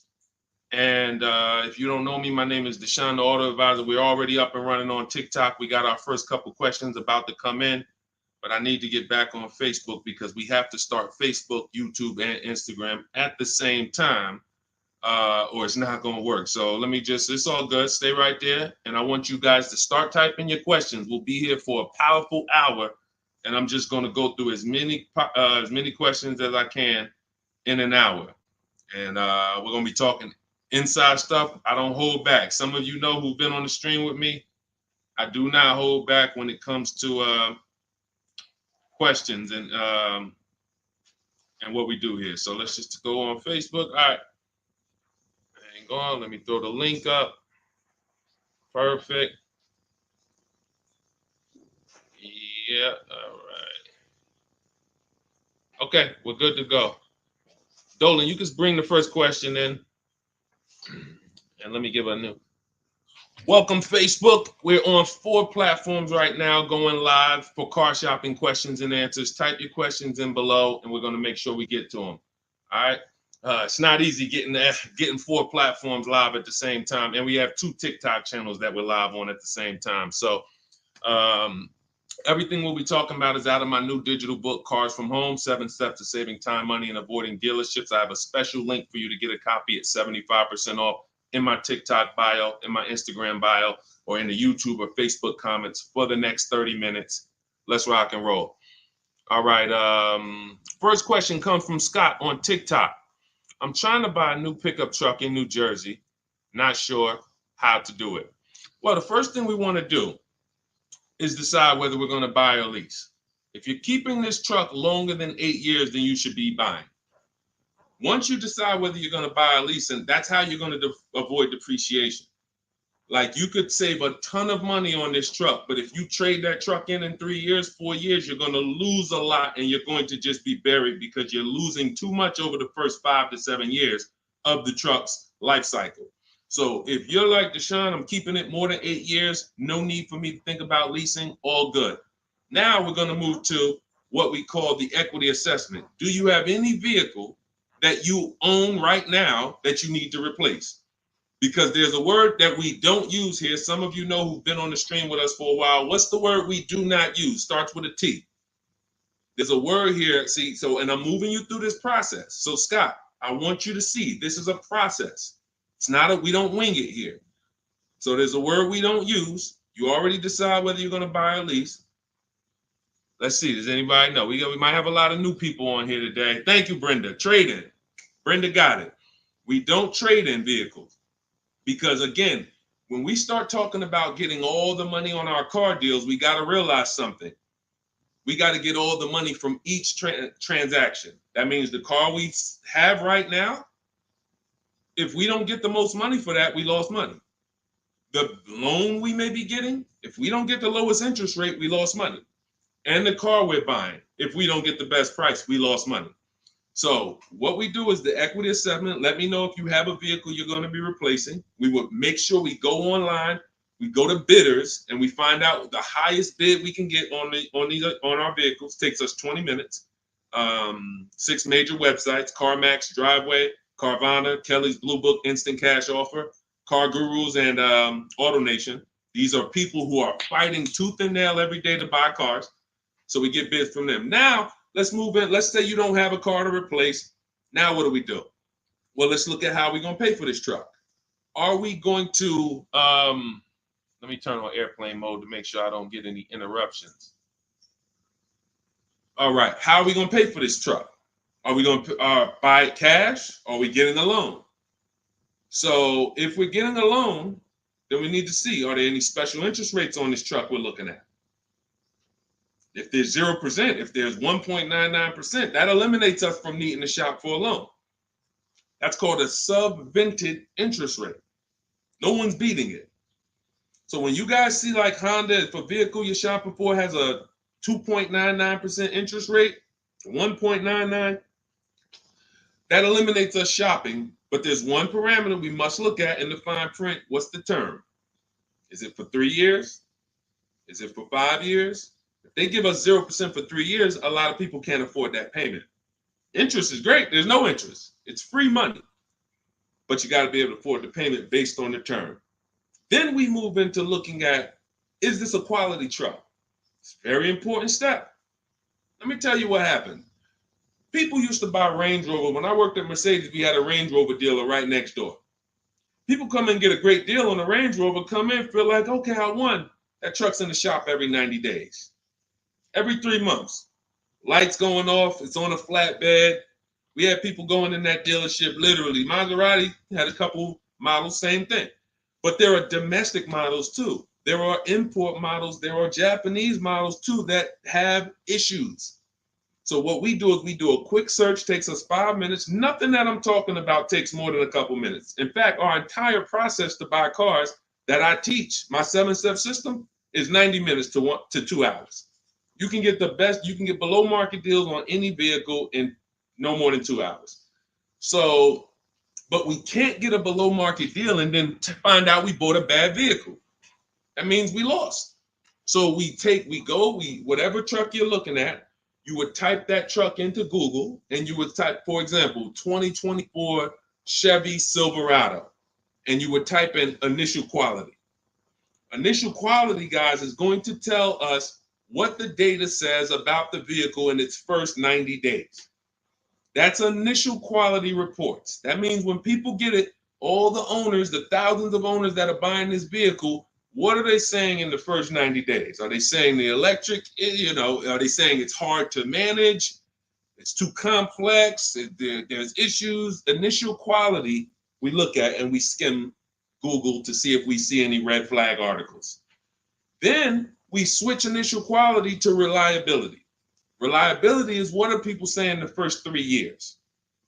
Does this vehicle have a history in the first 3 years of having issues? Maserati owners who was buying these Ghiblis and buying things back in the day, the Quattroportes that were having issues, they would have saw that. And they would have made a decision not to buy those vehicles. These things, this 5-minute exercise prevents you from nightmare ownership experiences. Paying less than everyone is one part of this deal, guys, of what I want you to get. That's one part of it. Getting a quality vehicle is the other side. And you can't have one without the other. Great price, not a quality vehicle, we lost. Quality vehicle, we paid market value or above market value, we lost. So we need to get both. So then once we find out, okay, the vehicle I'm looking for, it has great marks, there's no red flags, now we move into getting offers. And very simple, we get offers right from home. That's why everything I teach is called Cars from Home. Cars from Home. It's a mindset and it's also a process. We sit down here and we contact dealers online. I have something in my book called the 25 to 5 strategy. That means we're connecting with 25 dealers in 20 minutes and we're going to get 5 offers. It is important that you must get 5 offers because 4 of them are going to be overpriced. I can guarantee you that. Right now I've worked with 2,200 people personally around the country, and we have about 9,000, approaching 10,000 people that have my digital book, Cars from Home, in their hand in the last 4 months. So when we look at the data, not to mention I shop myself, you know what I'm saying? I've used this. I know you may think every dealer has the same price. They're all different. They're all different. That's why your best deal, and pay attention to what I'm about to say. In fact, hit the share button if you're locked in. Share this with one friend because one friend might be out there shopping right now, overpaying. All right. Oftentimes, the dealers that are the closest to you are not going to give you the best offer because they think they own you. I'm going to say that again.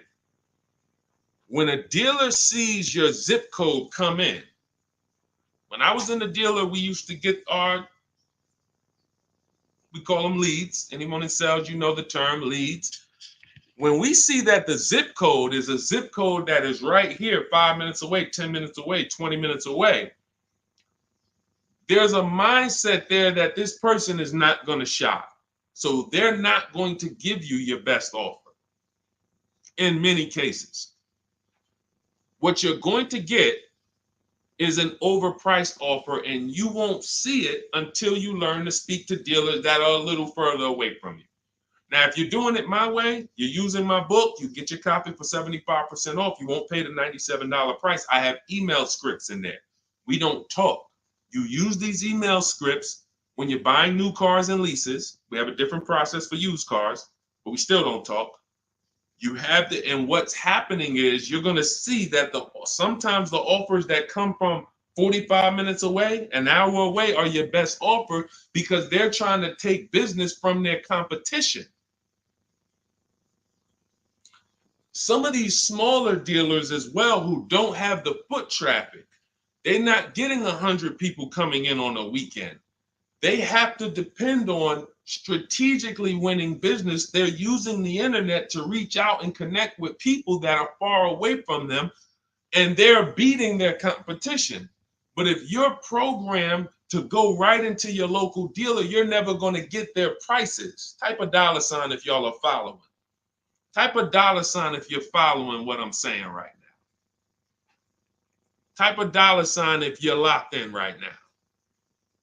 Type a $ if you care about your money and you're like, you know what? We're going to unlearn all the things that we were programmed to do. I'm going to tell you here's how we know we were programmed. And if I wasn't in the car business, I'd be just like y'all. That's why it's my mission to teach. You know how we know we were programmed? We never learned to buy cars. We were indoctrinated in a way of buying cars. We didn't consciously make a decision, approached it and said, this is how I'm going to buy cars.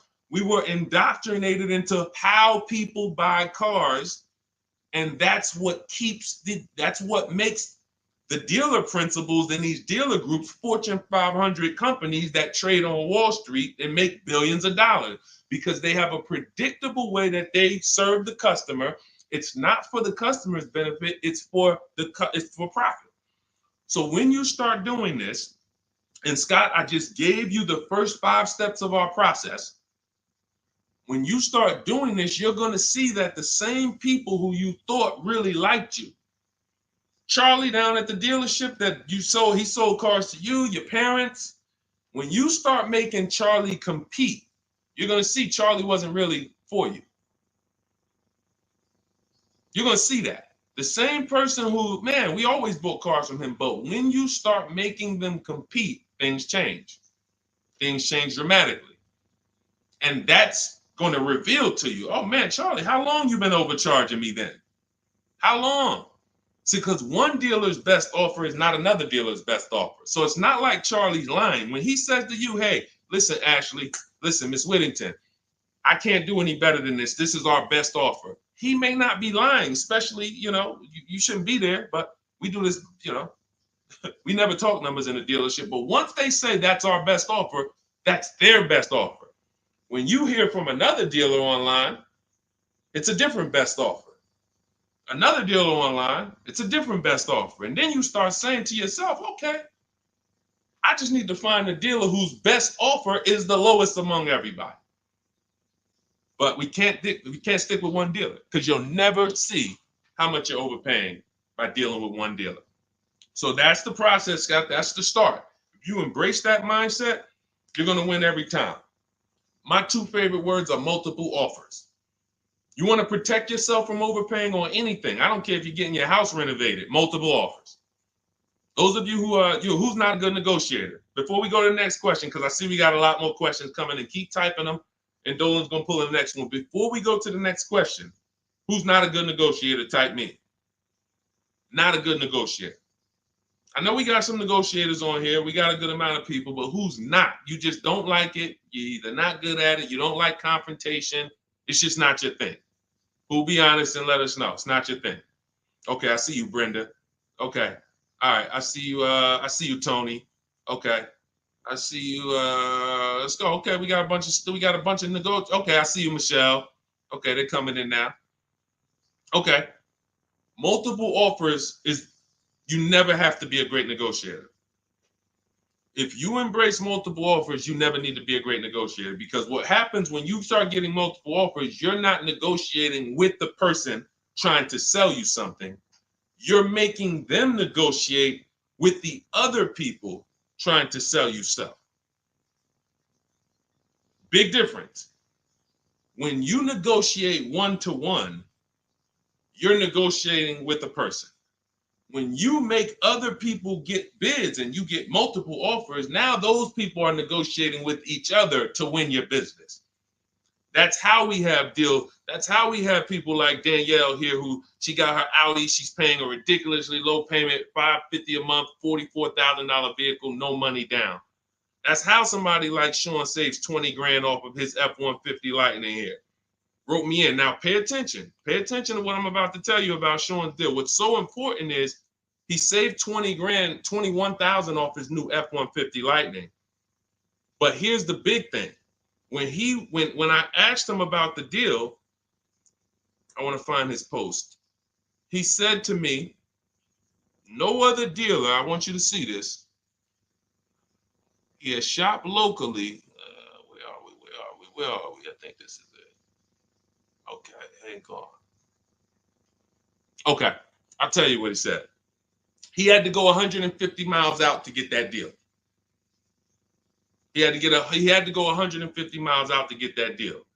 So what you're going to see from most people who learn from me, and you'll be this way too, you're driving an hour to pick up your vehicle, but it's a great drive because you know the money you saved.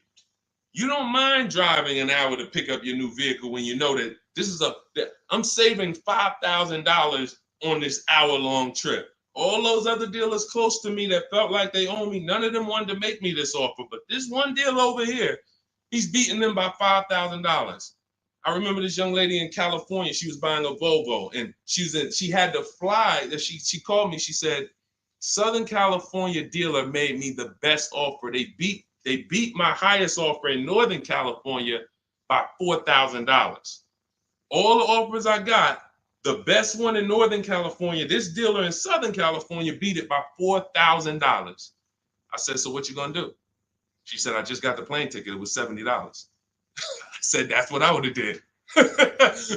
So we have to go to where we're saving the money, y'all. This is a one-time thing. You buy your vehicle from who's making you the best offer. You service your vehicle from where it's most convenient. Two big differences. All right, go ahead, Dolan. Shoot the next one up. Everyone who just jumped on, this entire stream is sponsored by my new digital book. It's called Cars from Home, 7 Steps to Saving Time, Money, and Avoiding Dealerships. It's already 5-star rated. You can Google it. For the next 30 minutes, you can get your copy for 75% off. It's my entire blueprint of leasing step-by-step, getting below market leases, getting below market purchases, getting below market pre-owned deals step-by-step, making banks bid for our business step-by-step. Now, 30 minutes only. After 30 minutes, the price goes back up to $97. So you can click the link in my TikTok bio, click that picture of me, or click the link in my Instagram bio, and come back to the broadcast after you get your book. As soon as you pay on that thank you page, I want you to screenshot that. There's a link to open the book right there. So not only will I email you a copy, on the thank you page, you click a link and that book is right there too. So, and then for those of you on YouTube or Facebook, we have the link showing below, link in the comments for you. And Facebook, you guys will see the floating link. So 30 minutes, get your copy. You won't pay the $97 price. You'll get yours for $24. And you have everything step by step. You won't have to remember any of this or watch my social media videos anymore. Okay. Scott says, just wondering if you've heard of the Ford Flex Buy program, and if so, what are your thoughts? Well, let me do a little research on this. Hang on, because we can find out if this is going to be good for you or not. Let me tell you how easy it is when you figure this, Scott. When you grab this mindset, when you unlearn this. Hold on, they're saying they couldn't hear me on TikTok. Okay. Well, as long as you could, well, I know you guys can hear me here. We're on 2 TikTok channels right now. So let me see here. I'm pretty sure. Give me a, before we hit this question, let me make sure. Can you guys hear me on TikTok right now? Type yes. If we don't want to continue and people can't hear us. So let me know. But I see, these are the people I love right here. I love people who say, I'm going to get to it. Hopped off of TikTok, because we're on 2 TikTok channels and now on Facebook. She said, I'm getting to this information. I don't care if I got a skim platform. I love it. Okay, so we're good. It must be just this one TikTok channel then that we're having issues with. So it's all good. Let me close this one out, and then we'll keep it moving. Okay, so this is how easy it is to find out if something's worth it or not. Does it make people compete for my business, or does it try to lock me into something? The competition is what saves us money, which is why none of these websites you're ever going to see is going to create competition. I'll tell you about the used car websites. They're not creating competition. I'll tell you that. See, I don't want to skip this, but let's check this Flex Buy program. And then, if we have time, I'll explain to you why those used car marketplaces we shop on, it's not competition. They're trying to sell you on variety. But let's check the Flex Buy program and let's see how this works. Okay, so what is Flex Buy? Flex Buy is a unique payment plan for qualified buyers. Ford Flex Buy program payments start out lower, gradually get higher after 36 months.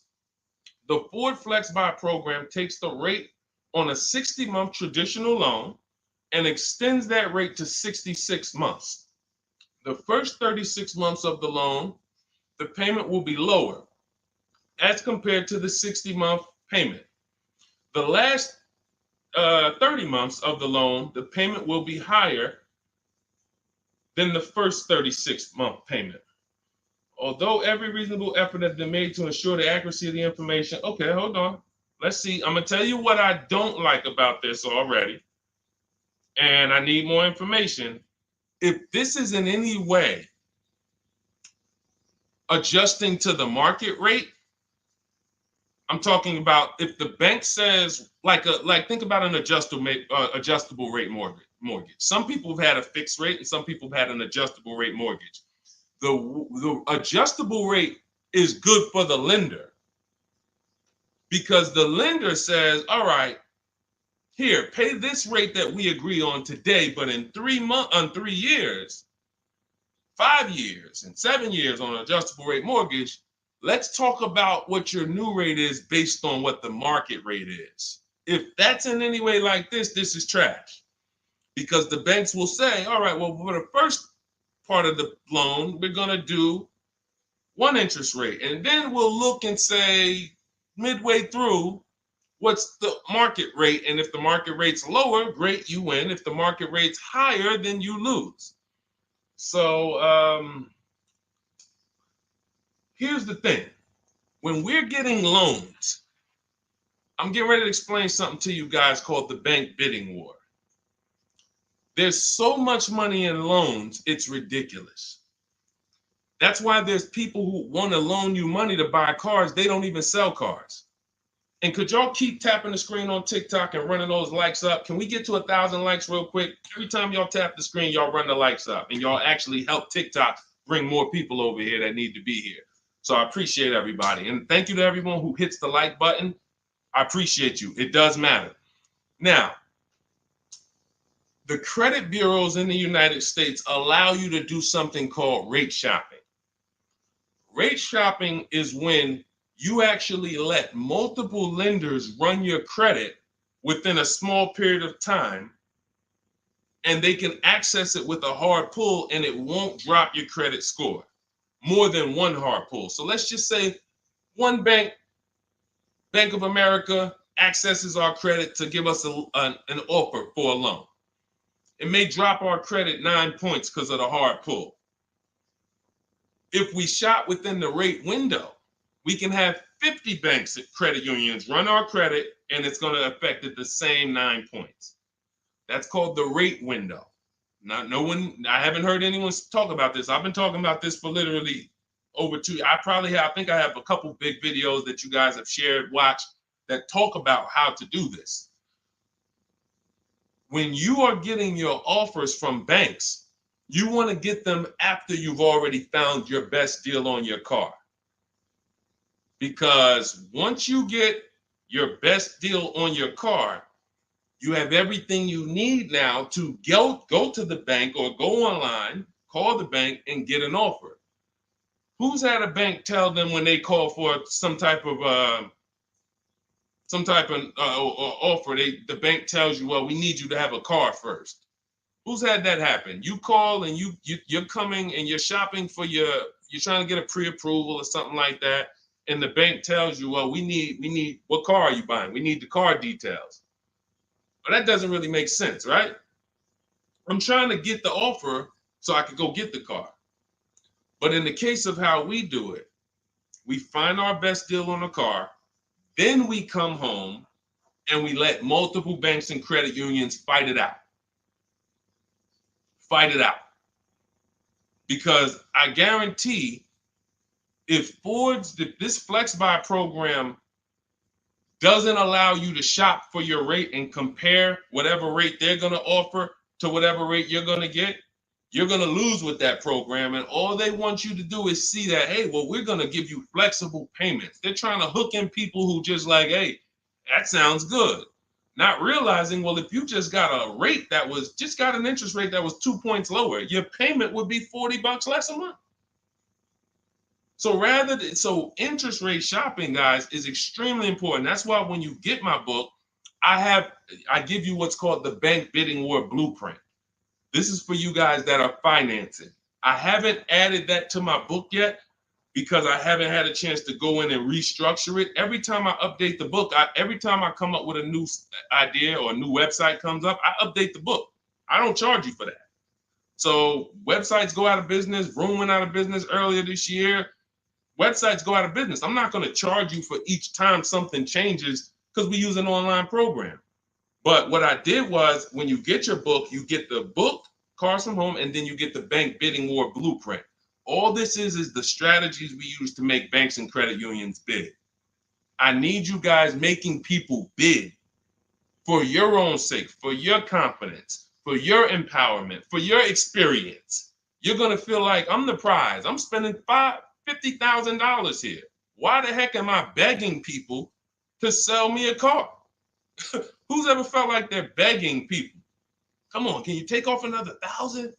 Come on, can you drop it by $50 a month? Come on. You're begging people. Meanwhile, this is a 5-figure transaction. So when you flip the tables like we've been doing, like all of the people, if you're on Instagram or if you're on YouTube, you can see all of these people. You can see Zafrina. You can see Jared. Look at all these deals. People posting their numbers. Teddy, Rosalie. How does Rosalie get a 65? How much is this vehicle? How much? How does Rosalie get a $60,000 vehicle at $592 a month with no money down? How does she lease that vehicle at $592 when the same daggone Infinity advertisements we see say, hey, come put $5,000 down plus tax and you can pay that price? She did it with no money down. How? Bids. Okay? Bids. All right. Scott, if the program doesn't make people bid, it's no good.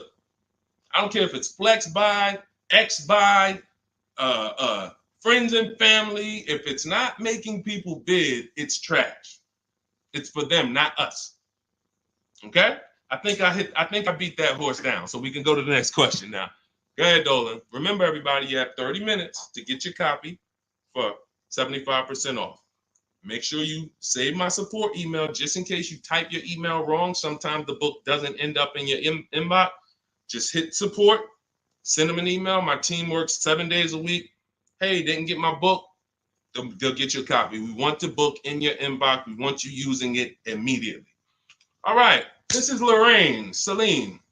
Thank you. I followed you in your advice on shopping for a used car, and I bought a 2007 Honda Accord at a great price. Thank you for your knowledge and advice. Amen. Congratulations. Enjoy it. Honda's a great vehicle. If you took the steps and made sure you were getting a good one, title, service records, accident history, a great Honda Accord is incredible. Even some of these vehicles, guys, long-term owners, some of you long-term owners, you need to understand which vehicles have the best longevity records. And Honda Accord is one of them. Congratulations, Lorraine. Enjoy it. God bless you. Go ahead, Dolan. Next one. Buying a Porsche Cayenne Coupe. Need help. Okay, well, you sound almost like Scott. We started with the process. How many years are you keeping the car? If I could find my, oh man, I don't have time to find it right now. I know why. There's a young lady who came. I want to tell you something how important deal structure is. Who was taught never to lease a car? I want you to be honest. Type me if you were taught never to lease a car. If everyone who's willing to be honest, again, it may sound like some of the things that I'm talking about is bad news first. That's because it is. I have to give you the bad news first, and then we get to the good news. All right. So now I see some misconceptions coming out already. I see Wanda. Okay. I see Black F22. He said you never own it. I want you to understand something about what you just said. If you're a person who keeps that car 8+ years, then you can own it. I'm going to tell you why. Cars depreciate like this. Cars drop in value like this. This is the scale. That's why you buy a car today for $40,000. 5 years later, it's worth $18,000 or $15,000. You're losing value. People care about this. You know who cares about this more than anyone? You guys, you know who cares about this more than anyone? Banks. Banks. Banks don't want to own things that do this. Now look, Black is coming with a lot of stuff right now. Let's talk to Black. And let's talk to the people like Black, because Black is somebody who will tell you never lease a car. He just said you're basically renting it. You never own it. Now let's get to the point. I want to show everyone on here. Thank you, Black. I'm glad you're here because we're getting ready to use this as an opportunity to prove a point. let me take let's look at Ansley's deal he just got leasing. And we'll talk about mileage. You can build lease mileage up to 30,000 miles per year. So it doesn't matter. First thing people think, well, leasing, they limit you. No, you pick your mileage on a lease. You choose the mileage. I've had people who lease 30,000 miles a year, 25,000 miles a year, 18,000 miles a year. You pick the mileage. Now, whether you drive or whether you lease or buy, this is what your vehicle is doing. You're losing money day by day. So when you go and you buy a vehicle, you're losing money day by day. The reason I created the 8-year rule is for you to understand that at some point, you stop losing value day by day. You lose less value. This is what we call beating depreciation. It comes with long-term ownership. But let's look at Ansley's deal so that we can put this leasing versus buying to bed and show you how many of you have overpaid by thousands and thousands and thousands of dollars that you can't get back listening to people who tell you leasing is renting and all of these horrible financial terms. Let's go to the numbers. So Ansley gets a 2024 Infiniti truck. It's a $58,000 truck. If you're watching on Instagram or YouTube, you can see this. It's a $58,000 truck. Guys, some of you know because you've seen some stuff, every $5,000 on a loan is how much per month? Every $5,000 we borrow on a loan, 5 years, is about how much per month?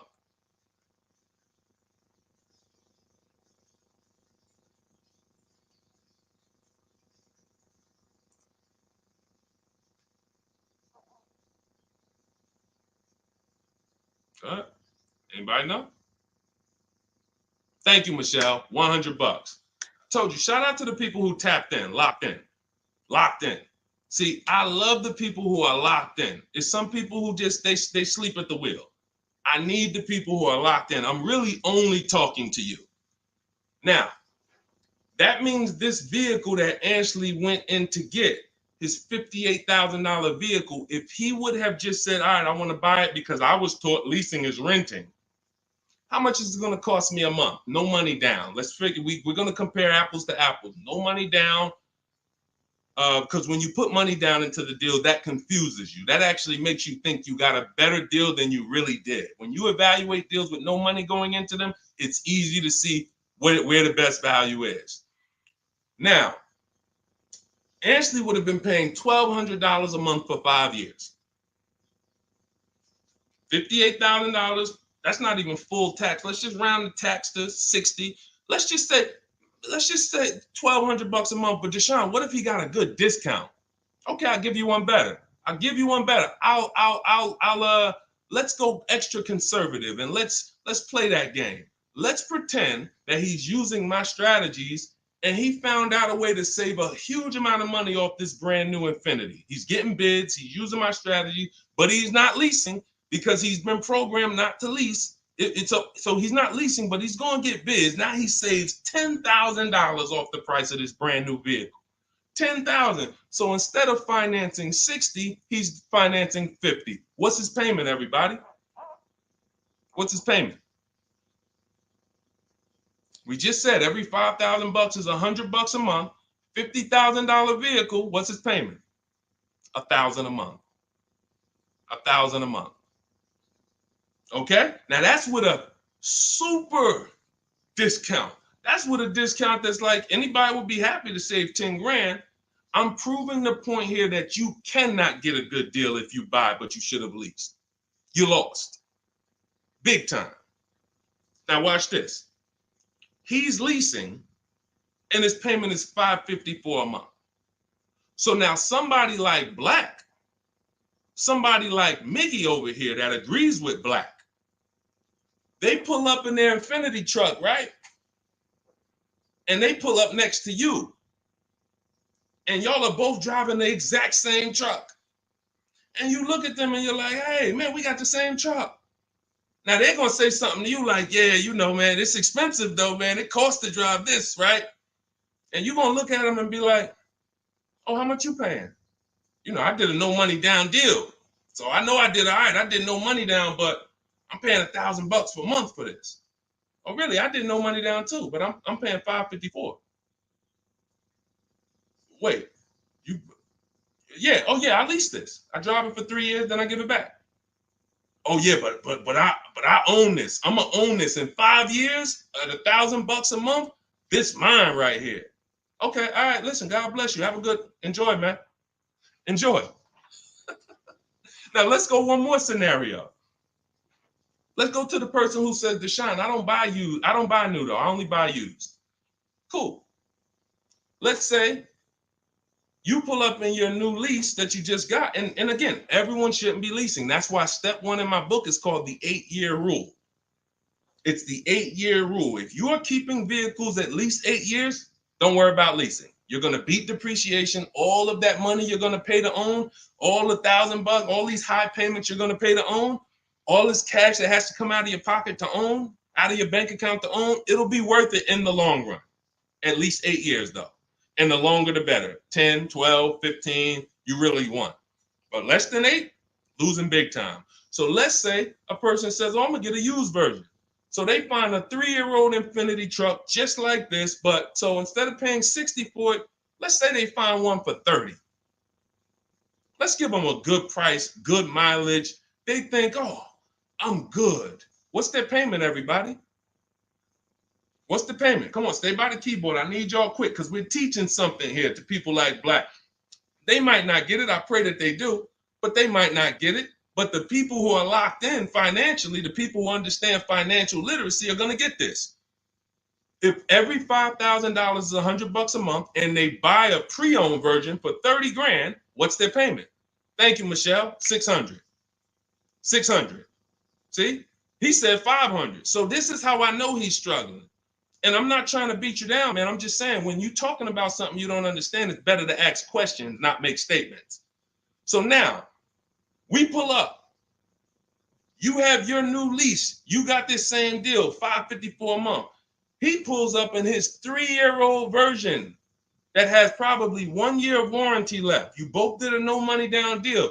He looks at you and says, oh, wow, that's the new one, right? Yeah. This is the 2024, 2025. Oh, yeah, this is a 22. I just got this. I got a good price on it. I paid 30. Okay, cool. What's your payment?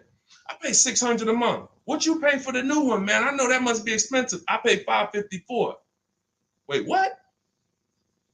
Yeah, I paid 554 for this. No, you put a lot of money down, right? No, I didn't. I gave him $554. I drove off. It's understanding. That's deal structure. That's why when I came and started teaching 3 years ago, I had to teach deal structure. I couldn't teach people to just go in and buy cars, get great prices. If you get a great price, but your structure is wrong, you overpaid. You're driving cars, you're driving older cars with no warranty. And many of people who've been taught to do this, they never even pay the car off. They trade the car in before they even pay it off. They literally, I used to have people walk into the Mercedes dealer and they look at me and say, Deshone, is that the new version? I'm like, yeah, that's the new one. He's like, I got 3 payments left on this one. As soon as I pay it off, I'm coming to see you for that one. So this is a person who paid these high payments because they wanted to own. They thought they were going to own. As soon as they get their title, it's like running a marathon. Oh, these high payments, these payments are so high, but one day I'm going to pay this car off. And then as soon as you get to the end of the race, you go start another race. It's horrible. It's horrible. And so that's why we don't move into any other step before we get to the buy versus leasing. That's why it's step 1 in my book.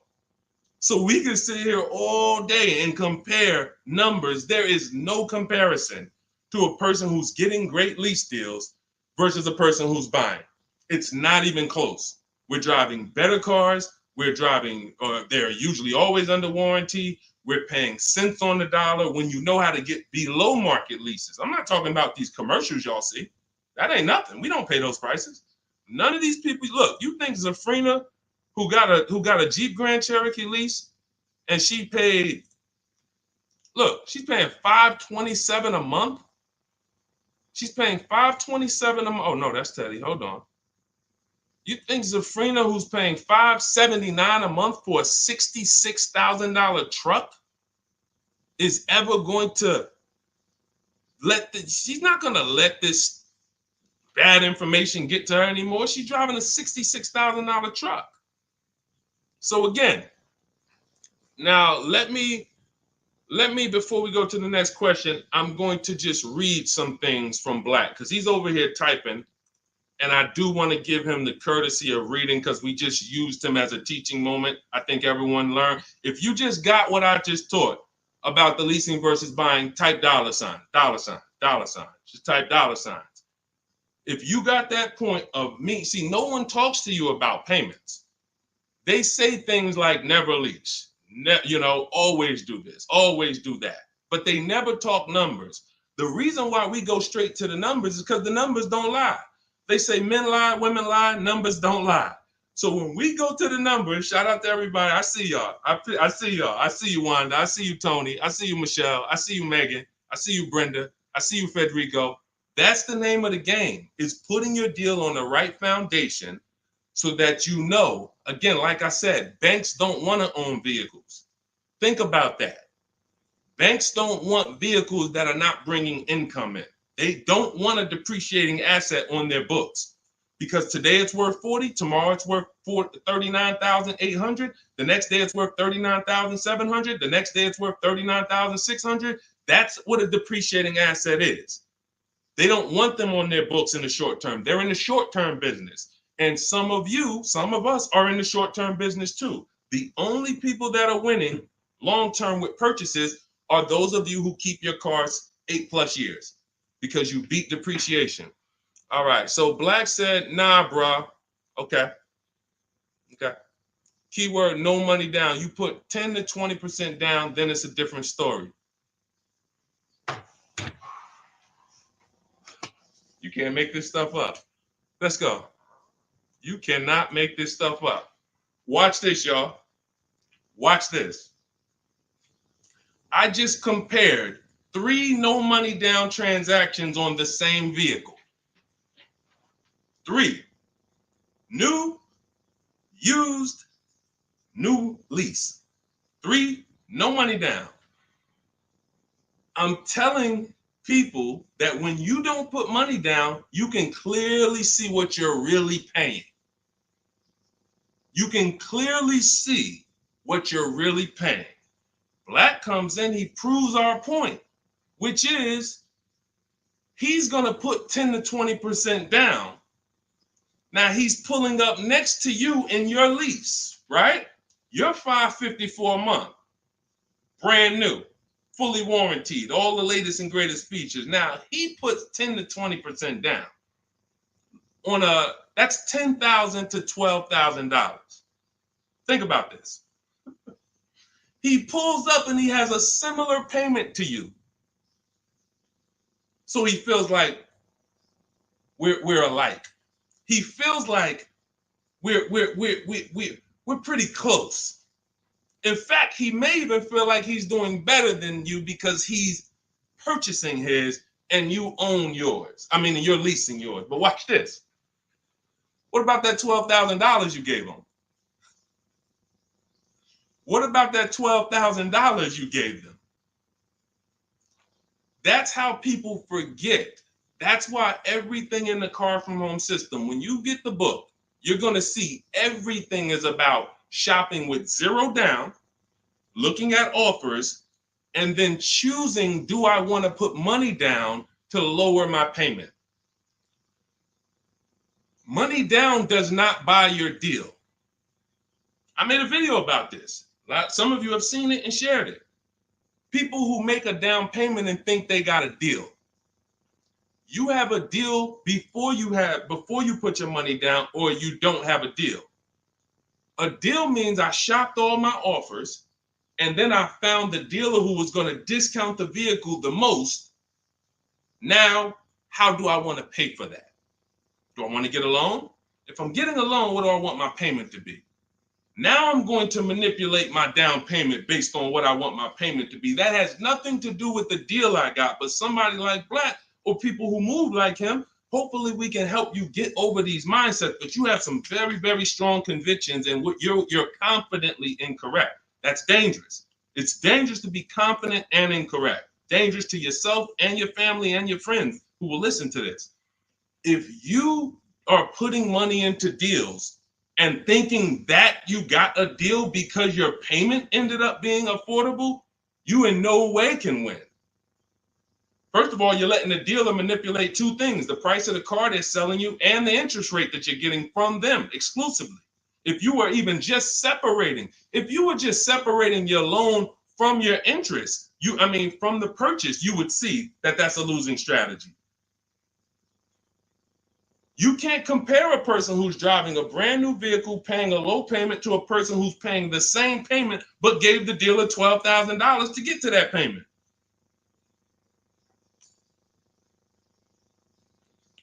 And look, here we go. Now let's get ready for the next question, because Black just said, I believe in the Ramsey rules, not leasing cars, and he's costing you. Now, let me ask you a question. How many years are you keeping your cars, Black, on average? And let's just move on from there. We've given you enough, and you've been great. You have been great. I think we have all learned. You've given me a lot of things to be able to teach the audience who's willing to learn, but there is in no way, shape, or form. 3 to 4 years. My man, you are losing like crazy. Look, he's buying cars like this and flipping them. He's buying cars like this and flipping them, coming back. You're spending so much money that I can't even get it across to you because you're not in a posture to learn. You are literally buying cars in their deepest state of depreciation because somebody told you don't lease. You listen to them. You buy the car here. It's worth $40 the day you buy it. You come back in 3 to 4 years to get a new one. They give you $20 for that car. You spent $20 grand. You lost $20 grand in depreciation in 3 years. And you just keep doing that because somebody told you never lease cars and you listen to them. The payments I'm showing you, it's not clicking. The fact that the same car you bought for $40 that you're going to get $20 for, you're paying $40. That's an $800 a month payment. You put 20% down, you finance 30 grand. Now that's a $600 a month payment. That same $40,000 car we're leasing with no money down for $500 a month. No money down. You are spending thousands. We can't help you, man. You got to be willing to unlearn it. You are so locked in, So anyway, but I think, listen, everybody who got it, you understand. That is why leasing versus buying is paramount. You cannot get it. If you are not keeping your cars 8 years, you cannot get a great deal buying. You're going to lose in depreciation. You're going to lose in resale value. When you go to replace that car and you see what it's actually worth and how much you paid over 4 years or 5 years or 7 years, when you compare that to a person who drove brand new cars for that particular same period of time, it's no comparison. And then you have cars with no warranty and all of that. Yeah. Look, Megan said, Black doesn't seem to learn. So to my question would be, could you buy an extended warranty package? Hold on. Why am I getting calls on airplane mode? Sorry, guys. I hold on. Let me put on Do Not Disturb. All right, so go ahead, Dolan. Shoot some. Let's get to Megan's question, and then let's try to go through a couple more. But that was good. That was good, Black. Thank you, because we wouldn't have been able to teach on those points without your questions. Okay, so let's do Carolina on YouTube, and then let's go to we'll hit Megan, and let's go through as many as we possibly can. Hey, I'm new here. I want to trade my 2020 Nissan, and what's the best way to do this, please? Okay, so you have a 2020 Nissan. That's a vehicle that's not 5 years old. First thing you would do, if we were talking, I wouldn't let you buy. Unless you're telling me you're going to keep the next car 8 years, you're losing, because that 2020 Nissan, first thing we want to do is decide whether we're buying or leasing the next vehicle. And as we just said, if you're not keeping the next vehicle 8 years, you should be shopping for below market leases. Then you want to now see what is the most money you can get for that Nissan. We don't depend on a dealer to tell us. You're going to go to these 6 websites. These are 6 websites. You do this in 15 minutes. You're going to find out what that vehicle is truly worth. You find out what your vehicle is worth with offers, not with anything else. Offers. So go to CarMax, Driveway. Write this down. I told you, stay locked in because we do dialogue here. It's not just me talking. Unless you got a notepad, you got to stay locked in and ready. We're going to go to CarMax. We're going to go to Driveway. We're going to go to Carvana. We're going to go to KBB Instant Cash Offer. These are all offer sites. These are people you walk in, they do an inspection, they cut you a check, you're out of there in an hour with a check. They're not trying to sell your car, they just want to buy your car. Driveway, Carvana, CarMax, KBB Instant Cash Offer, Car Gurus, and Auto Nation. 6 offers, 6 bids. That's going to tell you what your vehicle is worth, and that's going to tell you if you have equity or negative equity. Equity or negative equity. Okay? So that's the first thing you need to do. First 2 things is ask yourself, how many years are you keeping the next car? And then do your equity assessment to see, do you have positive equity that could either go in your bank account or negative equity that's going to be carried over to your next deal. So that's the first step. Okay, do that first. Now, here's the beautiful thing. When I was at the dealer, I would have people who walked in as soon as I asked them how many years they were keeping the car. If they were telling me 5, like, remember the guy I mentioned a little while ago on the stream? I said he comes into the dealership. Hey, Deshone, is that the new one? As soon as he gets his title, he comes in and trades it in. I told him, there's no point in you waiting for the title. First of all, you can replace a vehicle without the title. That's fine. But again, he was taught, hey, I got to wait for my title, and then I make a move. So he always has a payment. 5-year loan, 6-year loan, pays it off, gets a new car. He always has a payment. It's just super high. But what I would do if he was listening, if he was open to financial advice, I would tell them, you're going to cash that vehicle out. That means you're going to sell this vehicle. We're going to give you a check for that. So whatever it's worth, 15, 18 grand, it's paid off. That's going to go in your pocket. Now, what he was used to doing was, well, whatever it's worth, don't I have to put that down on the next vehicle to be able to get my payment where I want it? And this was the best news I was able to deliver. This is why, and if you talk to anybody in New Jersey who dealt with me, this is how I've been. I've been the same way. From the minute I started learning about financial literacy when it comes to cars, I was a consultant educating my clients on how to keep the most money in their pocket and drive the best cars. When he would say, well, I say, are you familiar with leasing? And I would ask, how much do you drive a year? And he would say, I think about, maybe 13, 14,000. I said, let's go look at your old vehicle. We look at your old vehicle. We see, okay, yeah, based on what's on the mileage now, you drive about 14,000 a year. Here's what we're going to do. Whatever your car is worth, you're going to put that in your bank account. Let me show you what a competitive lease would look like. I make him the offer. He's like, wait a minute. This is my payment, and I could drive as much as I want. That's it. You could drive the same amount you've been driving. So I'm paying less than I was paying to own this thing? And you about to give me a check back for 12 grand, 15 grand? Yeah.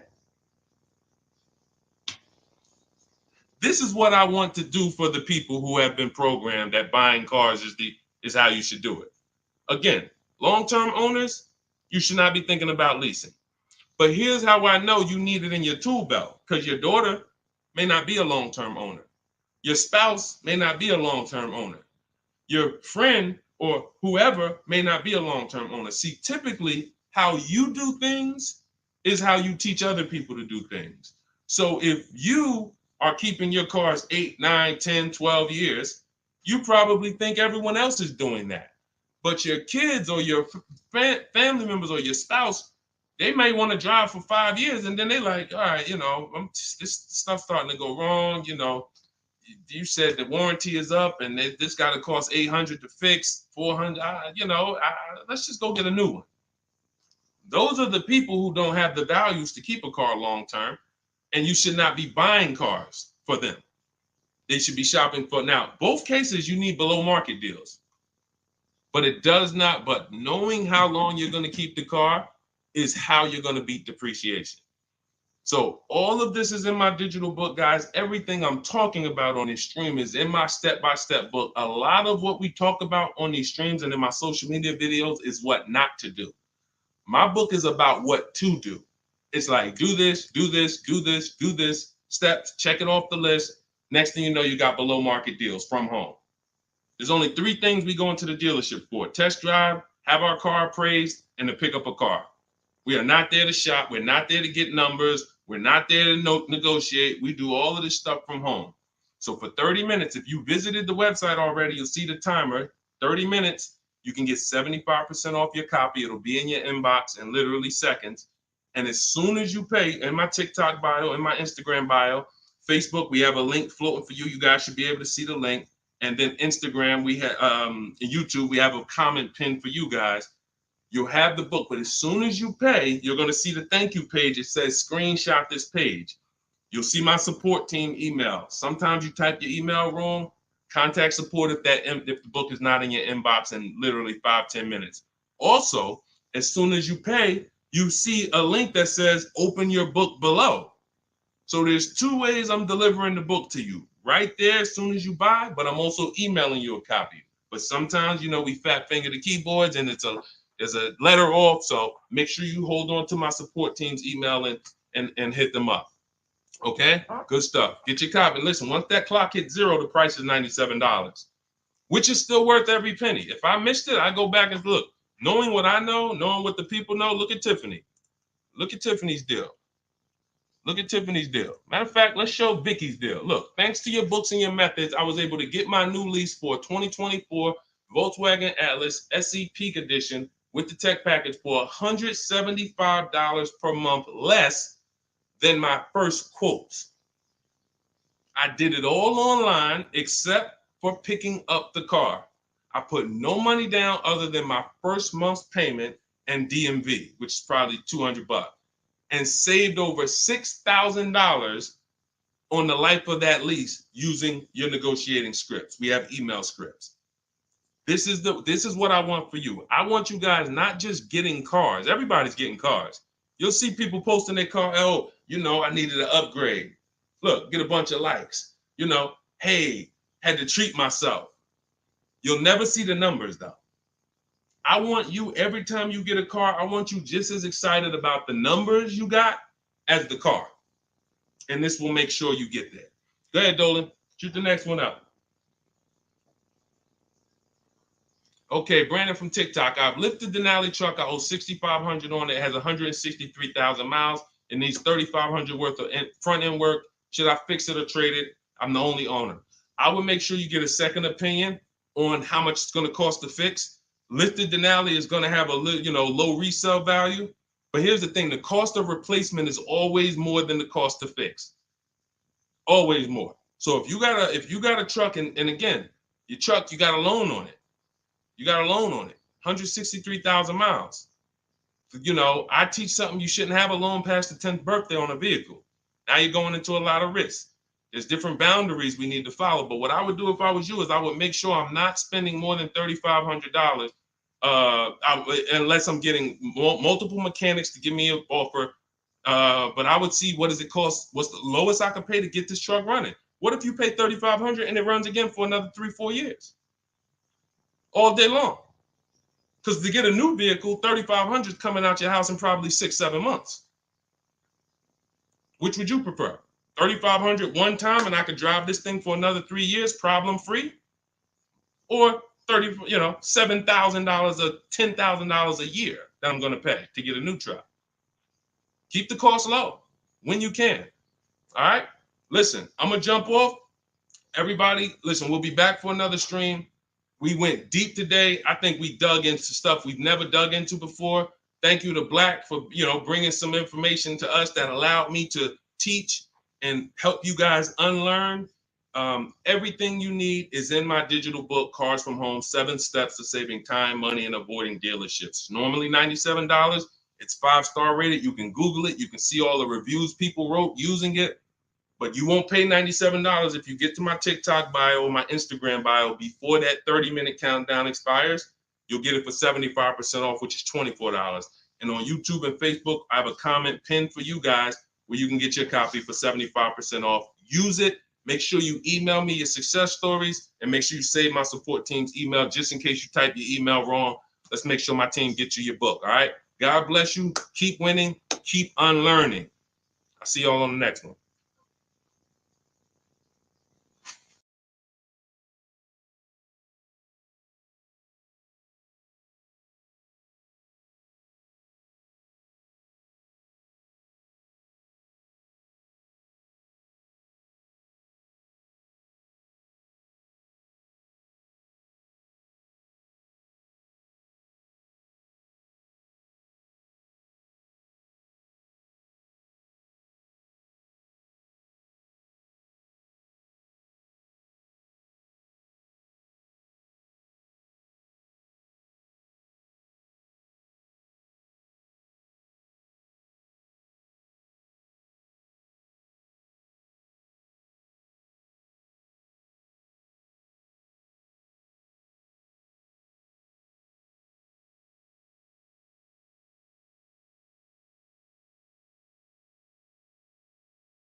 Hit go live, then we'll roll in. Jasmine from TikTok asks, what do I do when I can't afford the lease after 1 year? Great question. You want to do an equity assessment, see if you can sell it. There's two main ways to sell a lease. You could have somebody assume it. You can go to a site like Shop a Lease, and if you have a good car payment, you could list the car there and somebody could take over it, but it must be a good car payment relative to the deal. If you're paying if you overpaid per month, then you're going to have a hard time getting someone to take over the lease. But if not, you can get rid of it there. Second is, I want you to call the leasing company, ask for your payoff, and then you're going to call, once you get your payoff, I want you to ask them if you have a third party restriction. Those are the two questions you're going to ask your leasing company. And then once you get that number, which is your payoff, you're going to go to CarMax.com, Driveway, Carvana. This will take you 20 minutes to do. Kelly's Blue Book Instant Cash Offer, Auto Nation, Sell My Car, and Car Guru, Sell My Car. You want to get 6 offers. It's very important when you're on those sites. When they ask you, is your car owned, leased, or financed, put owned. That's going to tell you what the market value cash is for your car to get rid of it in a day. If it's greater or equal to your payoff, you can get out of it. If you have a third-party restriction, then you're going to need to take another step and you're going to sell to a local dealer. But you got to see where your equity position is first. Got to see where your equity position is first. All right, I'm going on and I'm sharing the broadcast, and then Dolan, you can queue up the next question. We're live on TikTok, Instagram, YouTube, and Facebook. So we are going to be taking questions from all platforms. The first one came from TikTok. We got a couple queued up on TikTok. So shoot the next one in, Dolan, and we'll get to it. All right, this is another one from TikTok. I have 2 payments left on my lease. What's my next step? Equity assessment. Who's returned a lease to a dealership, just dropped it off when it was done? You never assessed any equity. You didn't even know. Who didn't know that a lease could have equity that you could put in your pocket? It's not a guarantee, but many people all through the pandemic, we were showing them how to put $5,000, $10,000, $12,000 in equity in their pocket from the end of their lease. I sold my lease. End of my Jeep lease, I made $8,900. My mother made $10,200. Now that was when everything was worth 7 to 10 grand more than it's worth. That was when the market was once in a lifetime. But does not mean we will never return a lease without doing an equity assessment. If you've done it, I want you to raise your hand and say, you know what, I turned in my lease. If you ever just dropped it off, you can't do that again. You must know if you have equity, and you follow those steps that I just gave to Jasmine. I think that was Jasmine who asked the first question. That is what's called in my book, In my process, that's the equity assessment. That is what you do. Everything I'm teaching you guys is from my new digital book, Car Shopping for People That Hate Car Shopping, 7 Steps to Saving Time, Money, and Avoiding Dealerships. So every question you ask, when I answer it, it's going to be out of one of those 7 steps. And the equity assessment is step 2. You must do that before you ever return a lease for the rest of your life. A lot of you gave back thousands of dollars to dealerships and you didn't realize you were doing it. They bought those cars, put that money in their bank account when it should have been in yours. Yep. All right. Go ahead. Shoot the next one up, Dolan. All right. All right. This one's from TikTok as well. Let's go. Facebook, type your questions in. YouTube, type your questions in. Instagram, type them in so we can get to you guys. Another one from TikTok. Thinking of trading a car for a newer model. Should I keep the car and just get the new one? It's a good question. What's the benefit of keeping the car? If you were a high mileage driver, then I would tell, let's just say you said, Deshone, I'm driving 20,000 miles. It's in high mileage drivers, I want you to type HM. If you do over 20,000 miles per year, even 18,000 miles per year, just type HM. Regular driver, Jason, what's the benefit of having 2 cars? It's on insurance. You're paying for one when you get your new car. I like to drive that car that I'm paying for. I don't want to be paying for a car and then I got this other car that I'm barely using. But if you are a high mileage driver, then I would tell you keep that car and get you another car. And but how many years are you keeping the car, Jason? How many years are you keeping this next car? Because depending on your answer, it's going to change my answer to you. So this car you're thinking about getting, how many years you see yourself keeping it? Let's start there. Come on and shout out to the sharers. I see y'all running the likes up on TikTok and y'all keep tapping that screen. Just every couple minutes, throw a couple taps. It really helps the broadcast. And I appreciate everybody who's helping us get this message out. I really do. We couldn't do this without you. Let's see if maybe 5 years, then you should not be buying that car, Jason. You should be leasing. And I'm going to break this down for you really quick because some of you know the depreciation curve. And the rule of thumb is when we talk about the hidden money in your car deals, my job is not to just teach you, if you're willing to listen, how to save thousands of dollars by making dealers and banks bid on your business. That's how we make sure we get the best prices. You can't get the best price. You can't make the best deal if you buy, but you should have leased. It's impossible. Because the depreciation curve looks like this, y'all. If you buy a car today for $30,000 today, I give you a car. I'm gonna show you something. I want everybody stay close to your keyboard. I don't want to, when I ask you a question, type as quick as you can so we can keep the dialogue going. If I gave you a $30,000 car right now, put it outside your house, you don't drive it 1 mile, you don't even touch it. We go outside a year later. Is it worth $30,000? You didn't drive it 1 mile. You said, Deshone, I don't need the car, but I'm leaving it here. It's yours. You don't drive it 1 mile. Is it worth $30,000? No. So that's your first intro into depreciation, the unseen expense. Let's go a little deeper. If you put 10,000 miles on it, it's worth less, right? If you put no money in it, if you put no mileage on it, it's already lost thousands. If you put 10,000 miles on it, it's worth less, right? High mileage driver, let's say you put 20,000, it's worth less, right? Now what you're seeing is the expense you've been taught not to see, which is depreciation. It has nothing to do with car payments. It has everything to do with that. We've heard people say, oh, cars are depreciating asset, cars are depreciating. What does that actually mean? I'm showing you what that means. I'm showing you what that means.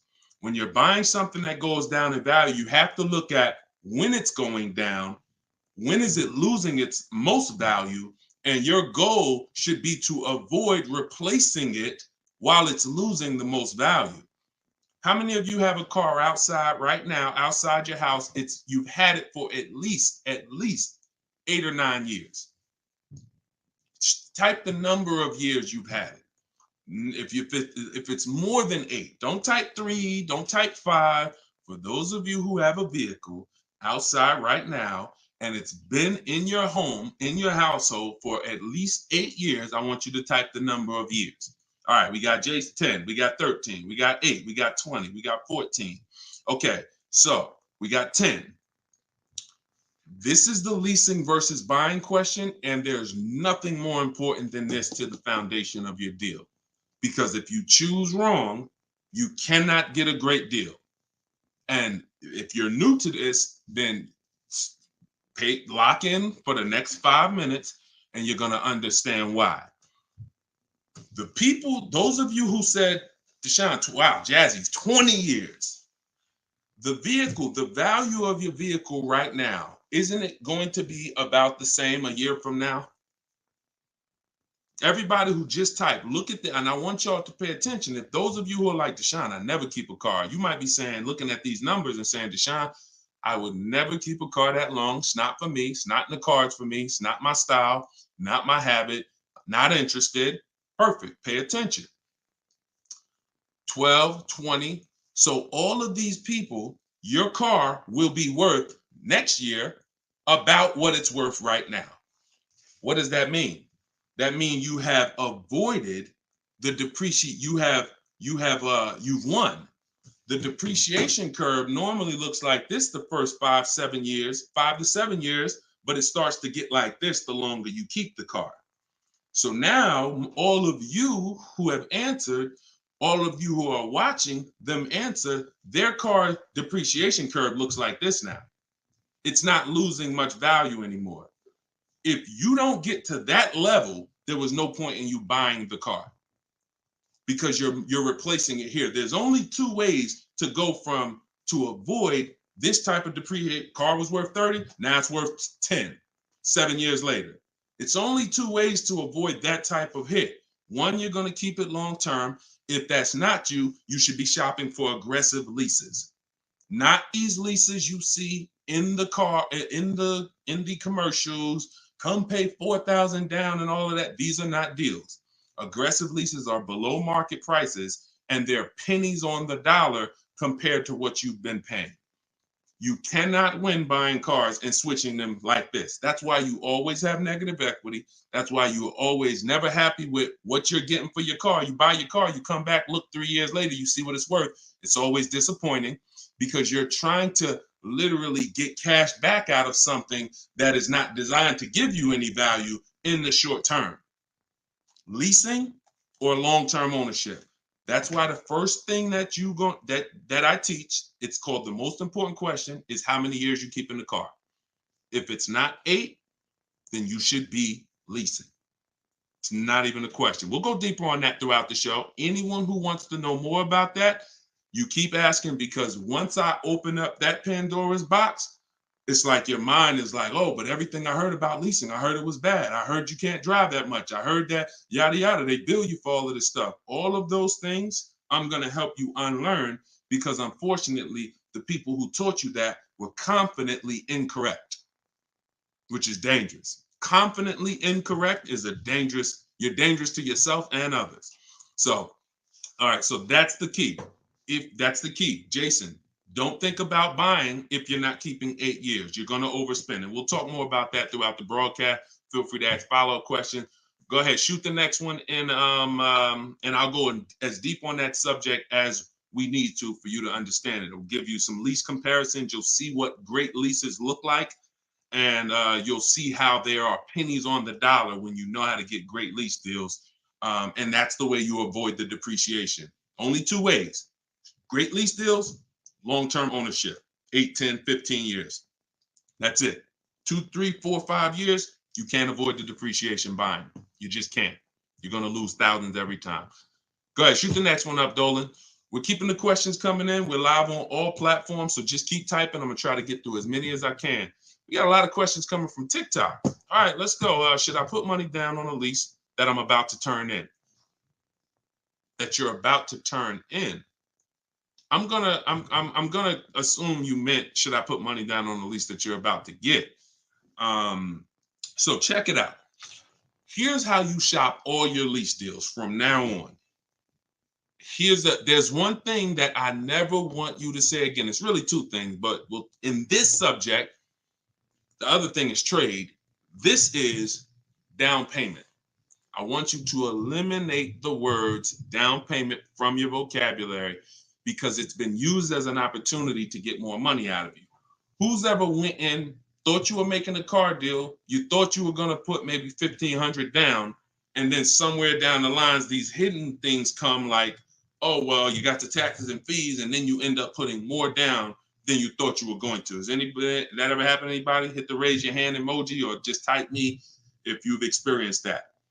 You thought you were going to be putting this down. You might have gotten to the finance office to sign the paperwork, and now you got to come up with another 500 or 1,000 or the taxes or the fees or whatever it is, right? So I spent 14 years in the car business. For those of you who don't know me, I've seen the way we call them the 80%. 80% of people shouldn't be in the car business. They're overpriced. They'll sell their grandmother the highest price car. It doesn't matter. They have no integrity, very little morals. We don't buy from them. What you need is to learn to avoid them, and you also need to learn to find the 20% who beats them all the time. So when you shop your car leases, you are always going to shop. You're no longer going to say down payment. You're going to say this: total out of pocket. Total out of pocket. See, total out of pocket means that's what I'm giving you and no more than that. You'll see the difference. Down payment can be, that's my down payment, but what about my taxes and what about, so that gets convoluted. When you start using, hey, I'm only doing this total out of pocket, it's hard for them to switch it up, especially when you're adamantly aware of what that means. This is all the money that I'm putting out of my pocket. You could also say do it signing, but total out of pocket is probably more of a universal term. You shop your leases with 12,000 miles. Now, who was taught they limit you on the lease miles? Who was taught they only give you 10,000 miles? Because this question from TikTok, the person's asking, should I put money down on a lease? So I want to tell you how you always want to shop your car deals with no money down. That's what's confusing you. What's confusing you is when they mix the down payment and start throwing monthly payments, you are now not aware of what you're truly paying for the car, what you're truly getting.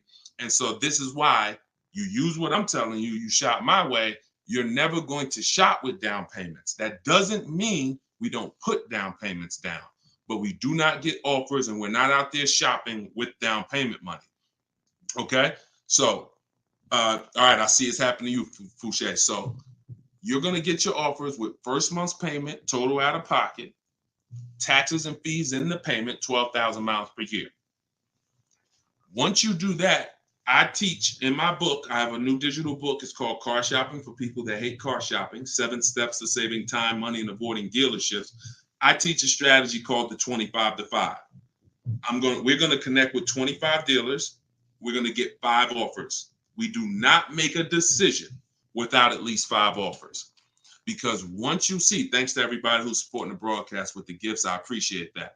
Once you see how different the offers are, you're going to realize you're going to see how much money is in multiple offers. You must get 5 offers because 80% are overpriced.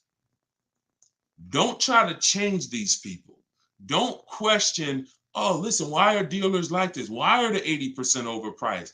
Listen, Jim Rohn used to say, don't sign up for that battle. Why does the sun come up in the east, and, in the east and set in the west? Like, don't sign up for that. Some questions are not worth asking because they mean nothing. Just know that's what it is. Expected. 80% are going to be overpriced. This is why you are not going to get your best deal walking into a dealer anymore. You're going to sit at home. You're going to decide what you want. We call that shopping, not buying. This is step 4 of my process. We have 7 steps. Step 4 is shopping. And then once you decide what you want, you're getting it from home. 90 to 100% of your new car transaction and your leases should be done from home. That's where your power is. That's where you have the power of leverage. That's where you have the power to make multiple people compete for your business, which saves you thousands of dollars. I'm going to give you tons of examples. This works every time. How do we know? It's the way we buy everything else. Everything we buy in life, we go into the grocery store, we need spaghetti sauce. You need laundry detergent. It's a bid. You may not be aware, but I'm going to make you aware. Everyone is bidding for your business. Hey, look over here, Prego. Hey, this brand, Classico. Hey, we're on sale this week. Hey, we have the best. Y'all see what I'm talking about? Everything that we buy, especially expensive items, but even low price items, companies are competing, except in car dealers. They've trained you. They've trained me. If I wasn't in the business for years, I wouldn't know, to focus on one place and think we all have the same pricing. They made you think Nissan, we're a Nissan dealer, we're all the same price. So you might as well not even go anywhere else because we're all the same price. No, we're not. No, they're not. So when you start shopping multiple offers, you can do it by phone. I like to use email. I like to do everything copy and paste by email. But when you start getting multiple offers, you're going to truly see where all the hidden money has been, and you'll see how many of these dealers are overpriced, which is going to just make you say, from now on, I'm definitely shopping online. So but you need to do it correctly. There's some information you must give a dealer in order to get quotes online. And most of you don't know that. That's why you're having problems getting quotes, because you're not giving the dealer what they need to get quotes. So we'll go deeper on this throughout the show. But this is what we're talking about, y'all. This is all in my book. In my book, you have the 7 steps laid out. You could cue the next question up, Dolan. And for our launch, you can get it for 75% off. The book's normally $97. Before our welcome offer, our launch, I said, you know what? We're going to do 75% off for 30 minutes. So when you go to my TikTok bio, you click that link. There's a button that says, get my new book, 75% off. You get yours. You won't pay the normal $97, but it's only for 30 minutes. Once that timer goes down, you go back up to 97. Same thing on Instagram. It's in my Instagram bio. And then we're going to put the link here for you guys here on Facebook and YouTube. All right, go ahead. This one's from Instagram. If I'm keeping a car under 8 years, I like y'all using this 8-year rule language. I like that. I like what I'm seeing, y'all. Y'all really this is really absorbing. If I'm keeping a car under 8 years and will definitely go over the miles, how do I lease cost effectively? You choose the right miles. You never. I was at Hyundai. And I experienced most of what I'm teaching, I learned through being in the dealerships and just watching, paying attention, asking questions, seeing bad situations, and then asking questions to make sure I could help people avoid them. I was at Hyundai. I was a manager for 6 weeks there. And this guy came in and he was returning a high mileage Hyundai lease. It was the first one that I had really saw that I could remember. He brought it back. It had 70-something thousand miles on it. And I was just like fascinated. I said, you lease this? He said, yeah. All I do is lease. He said, man, I'm in sales. I used to buy these cars. You know, I was putting so much money in the cars, all this negative equity. And it was just like, I hated it. He said, once I got exposed to the high mileage lease, I never looked back. I drive this thing 20-something thousand miles a year, 3 years, I drop it off, I get another one. And so I said, okay. Because I had also experienced high mileage people coming back with lots of miles, but a lot of negative equity with it. Hey, Deshone, I'm looking to change this thing. How many miles you got on it? I got, 180. It's all highway. And then you look at what you owe, high mileage drivers. And I'm like, God, man, it's going to be hard because you got all this negative equity. So once he exposed me to that, I looked at his payment and I said, man, he's only paying a couple dollars more, $150, $200 more per month to have all the mileage. That $150, $200 a month is a lot less than the depreciation hit that he's taking. Again, going back to the unseen expense. We already said, we park a car outside your driveway tonight, it's 30 grand. Next, I asked everybody on here, is it worth 30,000 tomorrow, a year from now? If you don't drive it, everyone unanimously said, no, it's not. So even without mileage, it goes down. When you do regular mileage, it goes down more. Somebody doing 25,000, this is how you're destroying the value of your car. But at the same time, the loan is still staying high. So once I saw that you could avoid that with a high mileage lease, that became part of one of the strategies that I teach for high mileage drivers. This is only if you're short term. Pay attention to what Maddie's question said. If I'm not keeping it 8 years. If he was, there's plenty of cars that you can keep 8 years and just put a ton of miles on it. You're not worried about trading them or selling them because we don't trade. You're just going to get the maximum value out of it. In his case, he knows he's not keeping it 8 years. How are we avoiding the short-term depreciation? You do that with a high mileage lease. Second strategy, Matt, this is also in my book. I have 2 strategies for short-term high mileage drivers. That's one way.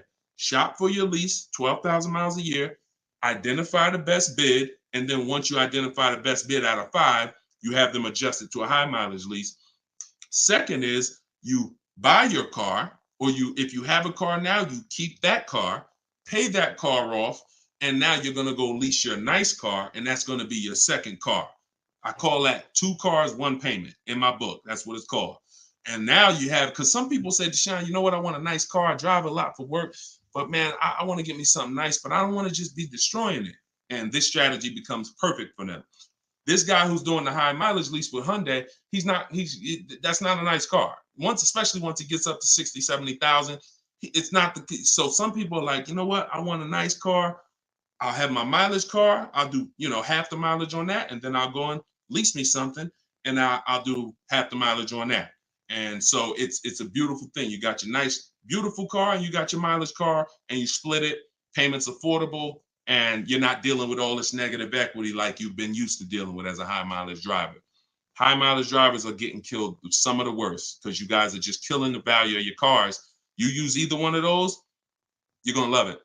Both in my book. So if you want that step by step, it's in there. Some of you are like, Deshone, this is great. I don't want to try to remember all of this. In my book, it's right there for you, laid out step by step. You can get it for 75% off in my TikTok bio or my Instagram bio, or just scan the QR code on the screen, or go to DeshonesBook.com. Either way, get you 75% off.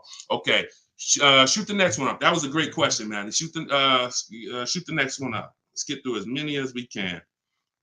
This one's from Instagram. Would you recommend leasing business vehicles? Well, that's a question for your accountant. Whoever is going to be helping you benefit from having vehicles in your business name, that's the person you should be asking, which is most likely your accountant, whoever does your taxes. Here's what I can tell you, and I'll keep this very quick. Many people are putting cars in their business name with no business, or no business that requires a car. Be very careful.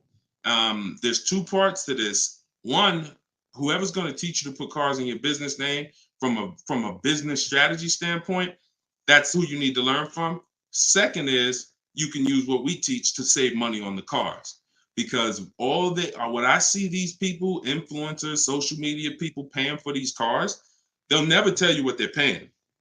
And they go and they re-up their cars like crazy because they need it for their brand. The money they are losing, most people can't afford to lose. But unfortunately, they're desperate. But get the strategies, get the structure. I used to have people all the time ask me, Deshone, do you teach Toro and all of these, I said, look, I don't, but you need 2 people. You need me, because I'm going to teach you how to buy the inventory at below market prices.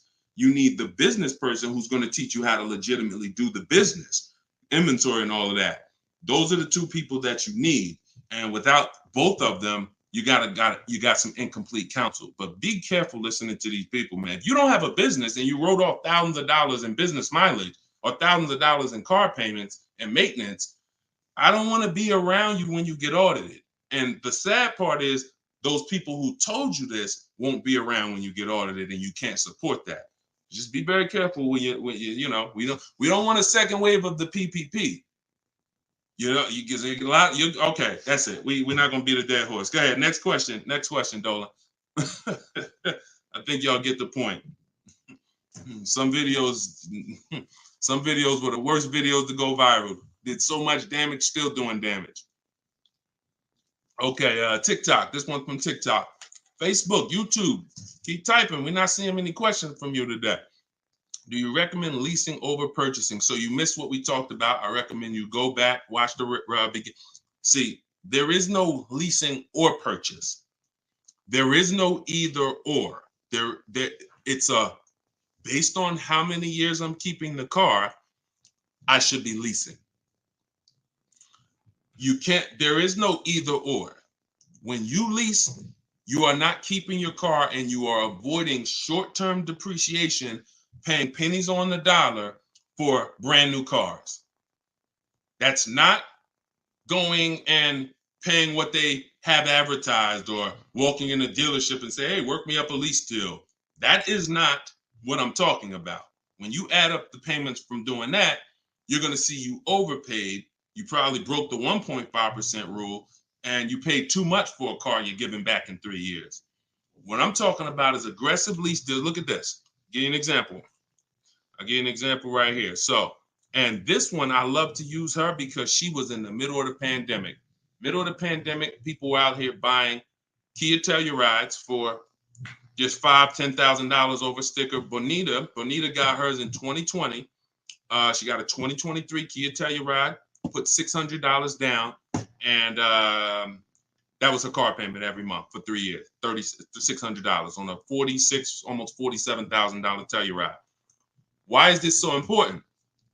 Some of you know, you may have seen the video, how much is every $5,000 in a car purchase price? How much is that per month on a loan? Every $5,000 is how much per month. So we're going to compare Bonita's incredible lease deal she got to someone who bought this same vehicle to show you that if you should have bought, but you lease, if you should have leased, but you bought, there's no way to win. It's over. $100. Good job. So that's clicking in. Ronald, great. $100. So whenever you look at a car, you look at a $10,000 car, your mind should automatically say that's $200 a month. 5-year loan. $20,000 car, $400 a month. 5-year loan. $45,000 car, which is about what Bonita got, that's a $900 car payment.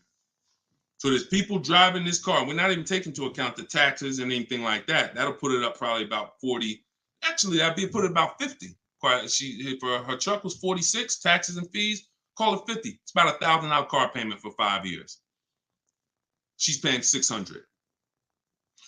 This is why there's no comparison. And sometimes your mind may play tricks on you. Yeah, but it's more than that. Is it?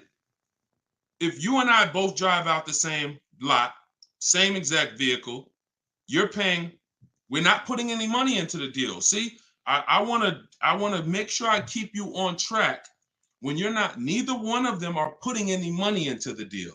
They're literally just going in, no down payment. All right, what's my deal look like? $600 a month, great lease.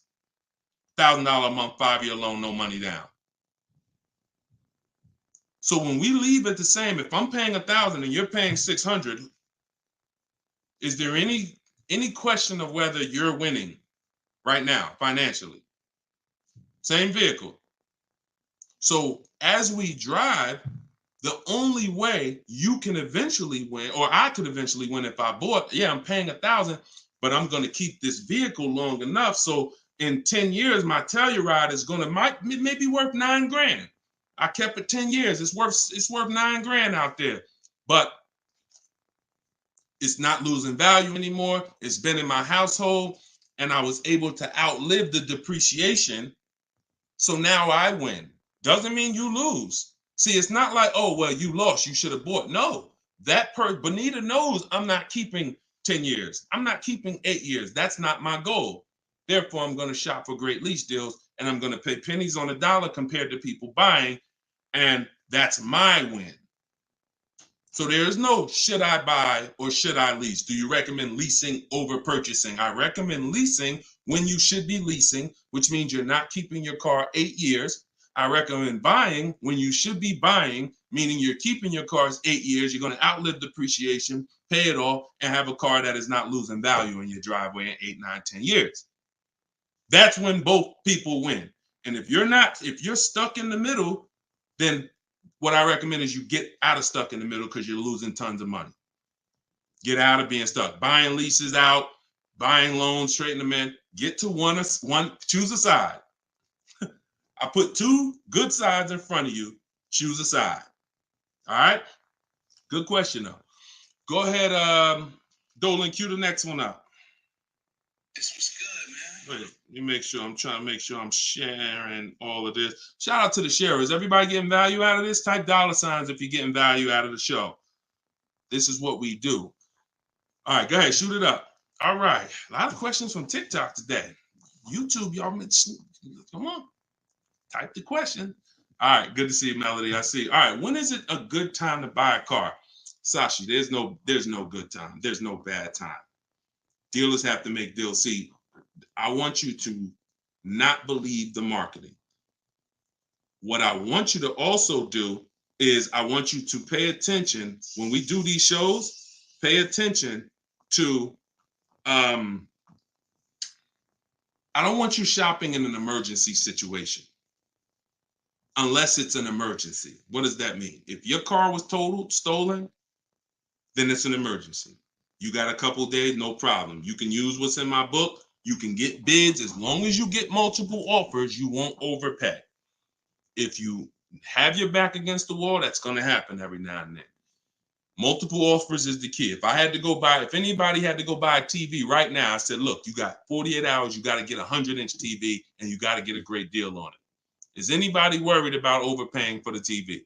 Anybody on here? In 2024, is anybody worried? Dad, man, I only got, back in the days, it might have been like, oh, shoot, 48 hours. That might not be long enough. But you know where to go. Amazon.com, BestBuy.com, Walmart. I'm going to find the best deal on a TV. What I'm telling you is that's the same way you approach car buying. The more you do it the way you shop for everything else, the more you're going to see, oh, this is a lot easier. I'm in a lot more control. I eliminate buyer's remorse. So so even if your back is against the wall, if you're shopping, buying, you still should be getting multiple offers to make sure you're getting the lowest in the market. I'd say at least 5 because 80% are overpriced. Now, if you have time, then what you should be is in the market early. I teach something called 2 dates. The as soon as date, no later than date. As soon as date means soon as you can make a deal. Don't look at offers until you can make a deal. Don't entertain it's a waste of time. You might say, Deshone, I'm waiting to get this promotion at work in May. Then I'm a car shop. Should I look at deals now? Makes no sense. You can watch the market, but it makes no sense to entertain offers because you're not in a position. So as soon as you could accept an offer. Now that might be today. Then no later than date. That's the deadline. The gap in between that is your leverage. What does that mean? The ability to say no. See, you're about to start shopping in a way where you can say no, and the people that are walking into dealerships usually have put themselves in a position where they can't say no. So they're walking in saying things like, I need a car right now.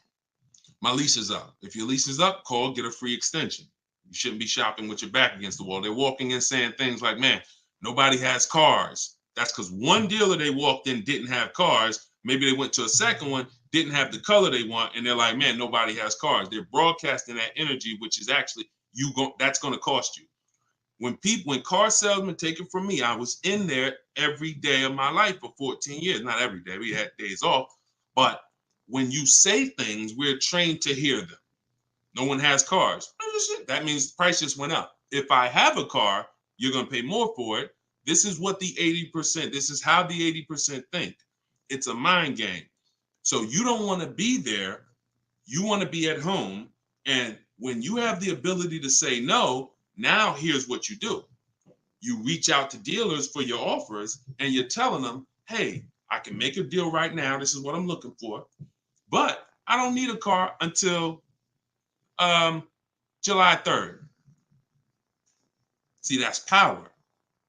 That means, hey, if I got a car coming next month, I can talk to this person about it. Most times a person walks in, they need a car this week, next week. That means whatever's on the ground, that's all we can talk to you about. But when a person has been proactive in shopping, which is what I want you to do, which is what I'm going to teach you to do, it's all in my book, and it's everything you'll hear me talk about, is when you have the luxury of time, it benefits us. We make our contacts. A dealer might say, look, I don't have a car right now, but I got one coming in 6 weeks. Is that good for you? Yeah, give me an offer. Absolutely. Now we don't talk. So I'm telling you, you could do it your way, which is call. I always say, ask for sales managers if you're trying to get offers online. If you're trying to get offers from home, we need at least 5. If you're going to do it my way, if you're going to get deals like Danielle and like the people you see me broadcasting the show, you get at least 5. Sometimes we get 10. I think somebody we showed the other day had 10 offers. So the point is, if you have the luxury of time, you want to use it. Don't be sitting here saying, man, I really can make a deal now or 3 months, but no one knows that. And then you wait until you only need to make a deal in a month. Now you start contacting dealers. You've given away some of your leverage. And if you're shopping for a used car, you can watch the market. When you start looking and you can see, man, I've been watching these cars for 45 days. I see the prices. When I first came, the low side of the market was like 26. Now I see that low side is about 24, 25. So these are things you can't do when you're shopping when you need a car. So there's no good time to buy a car because dealers want to make deals throughout the month. But there is a bad time if you've used up all your leverage. And if you've used up all your time, then you must do multiple offers or you're going to get killed. Sorry to say, there's no other way to say it. If you don't know how to shop multiple offers and you walk in needing a car in 2 days, you are going to overpay. So multiple offers is always the answer. All right. Go ahead, shoot the next one up, Dolan. Great question. This one's from YouTube. I'm only able to get a rental for delivery work. Is there any cons to this method? I don't really, okay, I think you rephrased it. Is there a proper way to rent vehicles for work, or is it fixed market and there's no way to save money? Absolutely not. Renting is going to be way too expensive compared to, this is why when people say, who's heard leasing is like renting? Who's heard that? Type the raise your hand emoji or type me if you've heard leasing is like renting. It's one of the most ignorant statements that there's a lot of ignorant statements made about leasing, but that's one of them. Renting is expensive. Renting, you don't get a lot for your money. It's usually a short-term thing, 1 day, 1 week. You know, maybe if you had an accident, cars total 30 days. It's not meant to be long-term. So what I would tell you is if you were renting a vehicle, I would tell you try to go on Turo, try to find somebody who's willing to rent to you, possibly on a long-term basis where it's not going to be as expensive. Because I'm guessing if you're renting, there's a particular reason for that. But the money you're going to pay in renting, you should probably put some of it to the side, try to get you a car, cash, Facebook Marketplace, something to get out of that cycle and start to rebuild. In my book, I have a strategy of plan B, plan C for bad bad credit, where, you know, you can talk about cash, you can talk about buy here, pay here, even buy here, pay here, if done right, is better than renting. When I was 20, my second car, actually, my first one was a $500 car. And after I got a buy here, pay here Chevrolet Cavalier. It was, I put $1,500 down. I paid $50, I think, a week. And I paid off the car in a couple months. That car lasted me 6 years. So the key with buy here, pay here is to make sure you're getting a great car, a quality car, but renting, that if I had to rent a car and I'm in a position, I would try to find somebody on Turo, the lowest price per day, and then see, hey, if I did a long-term per month rental, how much would you give it to me for? I try to work that out, see how that works. All right. God bless with that. All right. Next question, Dolan. Shoot it up. We're getting a lot of questions, so I'm going to try to move faster through the answers. This one's Facebook. Once you have the car you've decided on, how do you go about getting multiple offers from dealers? Well, you could do it the manual way, which is I would see the only bad thing. See, and here's the thing. You guys know, if you've been on, if this isn't your first time, if you've seen, you know I don't hold back. But I can't teach you scripts that I've written specifically so you don't have to talk. There's tons of scripts that I have in my book that you're copying and pasting from email, because when you're trying to get quotes online, you're dealing with trained people. And unfortunately, those trained salespeople are dealing with untrained customers that are not giving them what they need, not giving them the information. So 9 times out of 10, they assume anyone online doesn't really know how to shop online. they're defensive, and they're not even going to give me what I need to make them an offer. That's why I keep trying to get them to come in. So when we do our copy and paste, we're giving them what we need. And that's the only reason I say I can't explain that to you. The only way to use that, like, all right, there's scripts for everything. There's 3 levels of contact when we're contacting online. This is my 25-to-5 strategy. You're using this for new cars and leases, not used cars.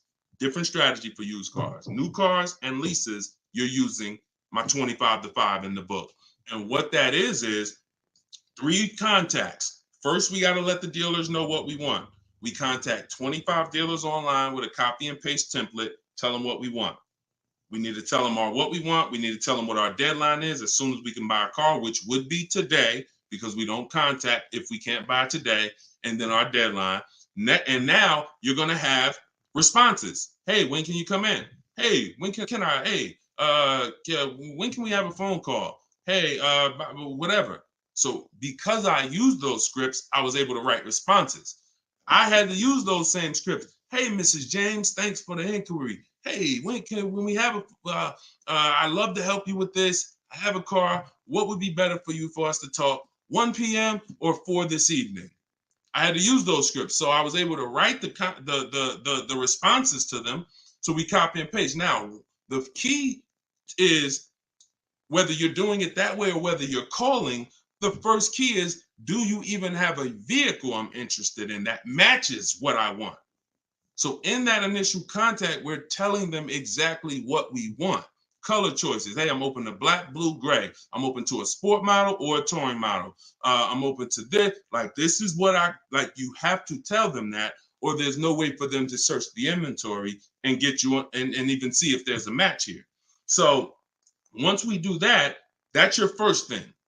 Do you have a car? Now, the benefit of doing the 25-to-5 is we're shopping out of 25 dealers' inventories. So we're giving ourselves the absolute best shot of finding something where we don't really deal with, oh, I went to this dealer, they didn't have a color I want, they didn't have the trim I want. If we contact 25 dealers and there's no inventory, that means they're either in between model years, which means, okay, maybe the 24s got sold out, 25s haven't come in yet, we're on that bridge, or it's a rare car, hasn't come in yet, or it's a very rare car. See, that's different than you believing the car is rare because you visited 1 or 2 dealers. Once we contact 25, if the color, we're reaching out for a pink one and the dealer is saying, hey, we don't really have that color, that's when we know. So shopping out of 25 dealers, we get the best shot. We're trying to find who has a car. Second thing we're going to do now is we need to send a quote request. When we send our quote request, we're telling them what we want. If we're buying, we're looking for all cash price because we're not doing taxes. We want a bottom line price. And we're getting that from at least 5 to 7 dealers. Because when you shop correctly, remember this, when you truly have shopped multiple offers correctly, you're going to see at least a $3,000 to $5,000 difference from your lowest offer to your best offer. I've been working with people around the country. We're 2 million followers. We have 1,700 people we've worked with personally since 2021. That is the consensus. 3,000 to 5,000 bare minimum. And in fact, some of you who are looking for higher price cars, you look at somebody like Kimberly. Kimberly used multiple offers.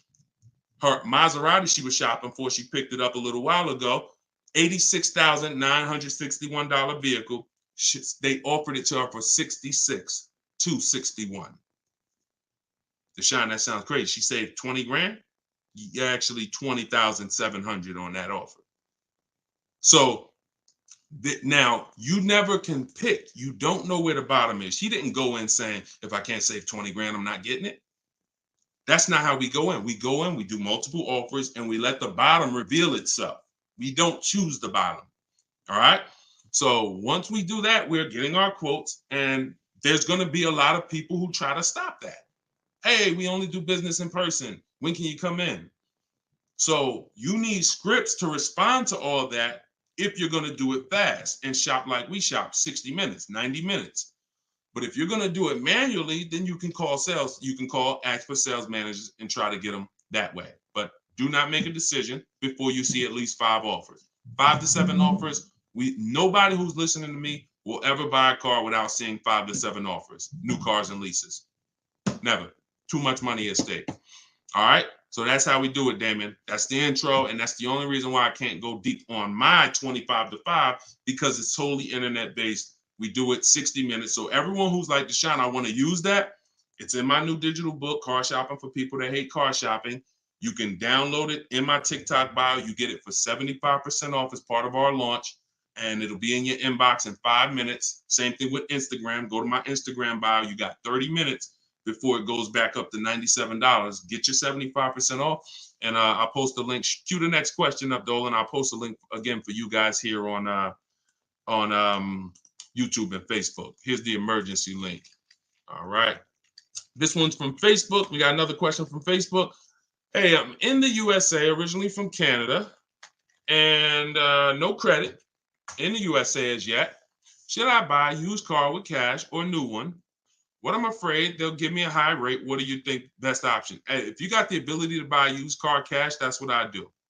I'd get a great car, spend as little as possible on it, Facebook Marketplace, because I'm not looking, if I can, to go into a high interest loan when I can get me a car and then I can build my credit. I want you to follow Haley, somebody named Shonda Martin.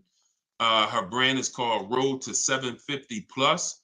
She's very similar to me in that she does these Q&As all the time. She's live. She's a genius. She's clearly studied for many, many years to understand. And even me using her thing, her strategies, I've added at least 80 points to my credit just from things I didn't even know. Like, and the real person who's an expert is going to show you where the blind spots are. Things you didn't know, and that's what Shonda is. Some of you may follow her. She's amazing. Yeah, Cavante said, yeah, she's amazing. She is. So follow her. But yeah, I would be looking to get something inexpensive, point A to point B, little as possible. Make sure you find wherever you live, ask around who's the best mechanic in town. Ask like who does everybody know in town that, you know, fixes cars, just a good guy, good woman. And you find them and you say, look, I'm about to go pick up a car. I'm gonna buy it privately. Well, can I pay you, you know, $100 to inspect it for me? Get yourself an inexpensive car, and that'll give you the ability to be on the road. At the same time, you have the ability to have the time to invest in your credit. So when you're ready to make a power move where credit's concerned with a car, be it leasing, financing, you're good. All right. But if you go buy a car overpriced interest rate, it could really set you back. It can really set you back. It's happened to too many people. Great question. Cue the next one up, Dolan. Great questions today. YouTube, should I buy a car cash or do I get a loan? It's a great question here. A lot of great questions. This is a matter of, look, nothing that I teach is really one size fits all. That's been the problem. 8-year rule, absolutely. If you're not keeping 8 years, that is one size fits all. That's why it's called a rule. You should be leasing if you're not keeping your cars 8 years. If you're buying, you should be keeping them more than 8 years. But when it comes to the cash or loan, here's what I've experienced. And the people who pay cash or don't pay cash, this is kind of what weighs it for them. What are they doing with, what are you doing with your money? Is your money making you money? If your money is making you money, I would have people come in the dealership, clearly had the ability to pay cash, because I would ask them, you know, so how are you paying for the car? And they say, you know, I'm thinking about, you know, writing a check for it, but I'm, you know, what are the rates? And if we had a special interest rate from the bank, like 0% or 0.99%, 1.99, 2.99 even, they'd usually take the bank's money so that their money could keep making money for them. So if that's you, and the rates are low, that's why whenever we shop for a car, you always want to check, are there any special interest rates? That's the first thing. I teach something called the bank bidding war. It's not just dealers that bid for our business. It's banks and credit unions too. So in the bank bidding war, there's 3 rounds. The first round, though, is checking if there's any special interest rates, because if there is 0.99 or 1.99, no one's beating that. Therefore, the rest of the rounds are non-applicable. So if you can use the money cheap, that's when you use the money and you let your money keep working. Now, another person, a different person, Deshone, I'm not really investing my money. You know what? I just kind of like to keep things to a minimum. I got my cash over here. Okay, then. I would still, if the money was cheap, consider it, because we could be coming into days where cash on hand becomes a little bit more important. But it's really about the cost of the money. If rates are high, 6, 7, 8%, 9%, 10%, then you want to put as much down on these cars as possible. If you're buying them, you want to put, you want to pay them off if you can, because the money is expensive. So it really depends on the cost of money. People, when the cost of money is cheap, they benefit from that, and I would think that those principles will work for anybody, and that's, you pick and choose which one of those situations fits you. But if you check the special interest rates, that usually puts it to bed. You see 0.99, it ain't no reason. Why would I? The bank's basically giving you free money to use. You can keep your cash on hand and still get the car. So I know some people don't believe in that. They don't believe in interest, but here's the thing. There's something called opportunity cost. Interest is not the only loss. When you're talking financially, opportunity cost is important. When you put 30 grand in a car and it gets you, we already talked about this. Cue up the next question, Dolan. Depreciation curve. When we start talking about financially making decisions, a lot of people see, if I put 30 grand cash into this car, what is my cash worth in 6 years? $30,000 car, what is it worth in 6, 7 years, y'all? 12, 10. So what's the return on that cash? It's not even positive. It's not even neutral. It's negative. So these are all the things that it's like, okay, you go over that, what I just said over the last 6, 7 minutes, and you choose what makes sense for you. But I'm never going to give you one size fits all formulas. That's what has failed you. Always do this. That's what has failed you. Go ahead. All right, this one's from TikTok. What's the best way to purchase a car once lease is over? Why would you want to? All you're doing. All right. Let's talk about buying our lease out. And I'm going to keep this quick because some of you know that I'm adamantly against this unless you're keeping the car 8 years. Because sometimes we look at our leases, right? And we say, oh, it's, should I buy my lease out? Here's the question. Should you lease again or should you buy a used car? When you are buying your lease out, all you are doing is buying a used car. That's it. When you look at it that way, it's going to become more clear to you. It's your car. You don't have to go search for it. You do need to make sure it's a great price relative to the market, but that's all you're doing, buying a used car. So the question becomes, should I buy a used car or should I lease? And when you realize that the 8-year rule, breaking it, is going to continue to lose you money and put you in negative equity, you won't buy your leases because you don't plan to keep them again for another 8 years. I'm going to tell you how I found this out to be horrible. Guy walks in the dealership. I'm looking at the car that he has. He says, okay, I'm looking to trade this in and get me something new. So, okay, how many years old is that? About 5 years. Okay, cool. How long you had it? I had it since it was new. Okay. All right, you know how much you owe on it? Nah, I don't know. Now, that's not a good sign, because if a person tells you they've had a car for 5 years, and they've had it since it was new, wouldn't you think it was almost paid off or paid off, right? If that makes sense, type of dollar sign. If a person said, you saw me, like, yeah, I had that car 5 years. I bought it. I've had it since it was new. Shouldn't it be almost paid off or either paid off, right?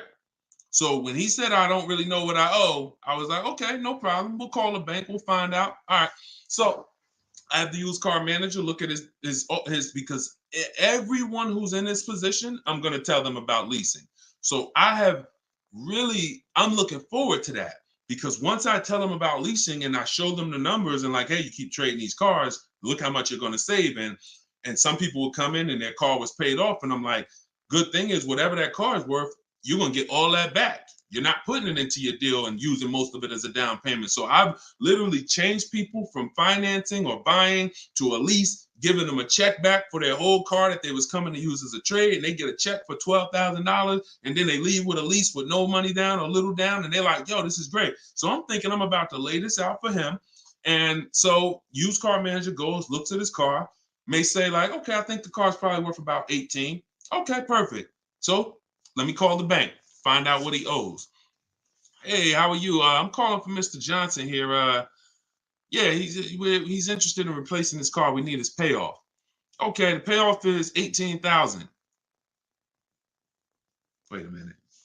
How the heck is the payoff 18,000? Hey, Mr. Johnson, they're saying you still owe 18,000. Dang, it's that much? Yeah, I didn't know it was that much. Wait, I thought you said you had the car since it was new. Yeah, I did. You know what happened? We leased it for 3 years, and then we had bought it when we bought it after the lease. That's how I learned how bad this was. So I'm like, okay, because when you buy your car off lease, most people, you're going to need a 6-year loan to have a similar payment. So if your payment was 400 and you buy the lease, you're typically going to need a 6-year loan to have around the same payment, right? So picture this, 3 years to lease it, then you get a 6-year loan. 6 plus 9 is what? 6 plus 3 is 9. Anybody on here signing up for a 9-year loan on a car? Anybody? We got a lot of people on here. Anybody on here signing up for a 9-year loan? No? Okay. Room's quiet. So we've never signed up for a 9-year loan. Look, she said, heck no. Right. We never signed up for a 9-year loan, 9 years of payments on the same car. Yet when we buy our leases, this is what's happening. So you look and say, all right, you bought your lease, you put 6-year loan, so you leased it for 3, then you paid it for another 2, that's 5. Now you're tired of it. Yo, man, I've been in this car, let me go trade it. Problem is, you still have 4 years left of payments. That's why buying the lease is horrible. One situation where it makes sense, if you're keeping it 8 years. That's it. If you're going to keep it another 8 years from the day you buy it, then potentially go ahead. Because all it is again, buying a used car. If you said to Sean, should I buy a used car or lease? How many years you keeping it? I'm keeping 8, 9. Buy the used car. Don't lease. So preaching the truth. Thank you, Kevin. I'm glad, man. And hopefully these stories will stick in your head.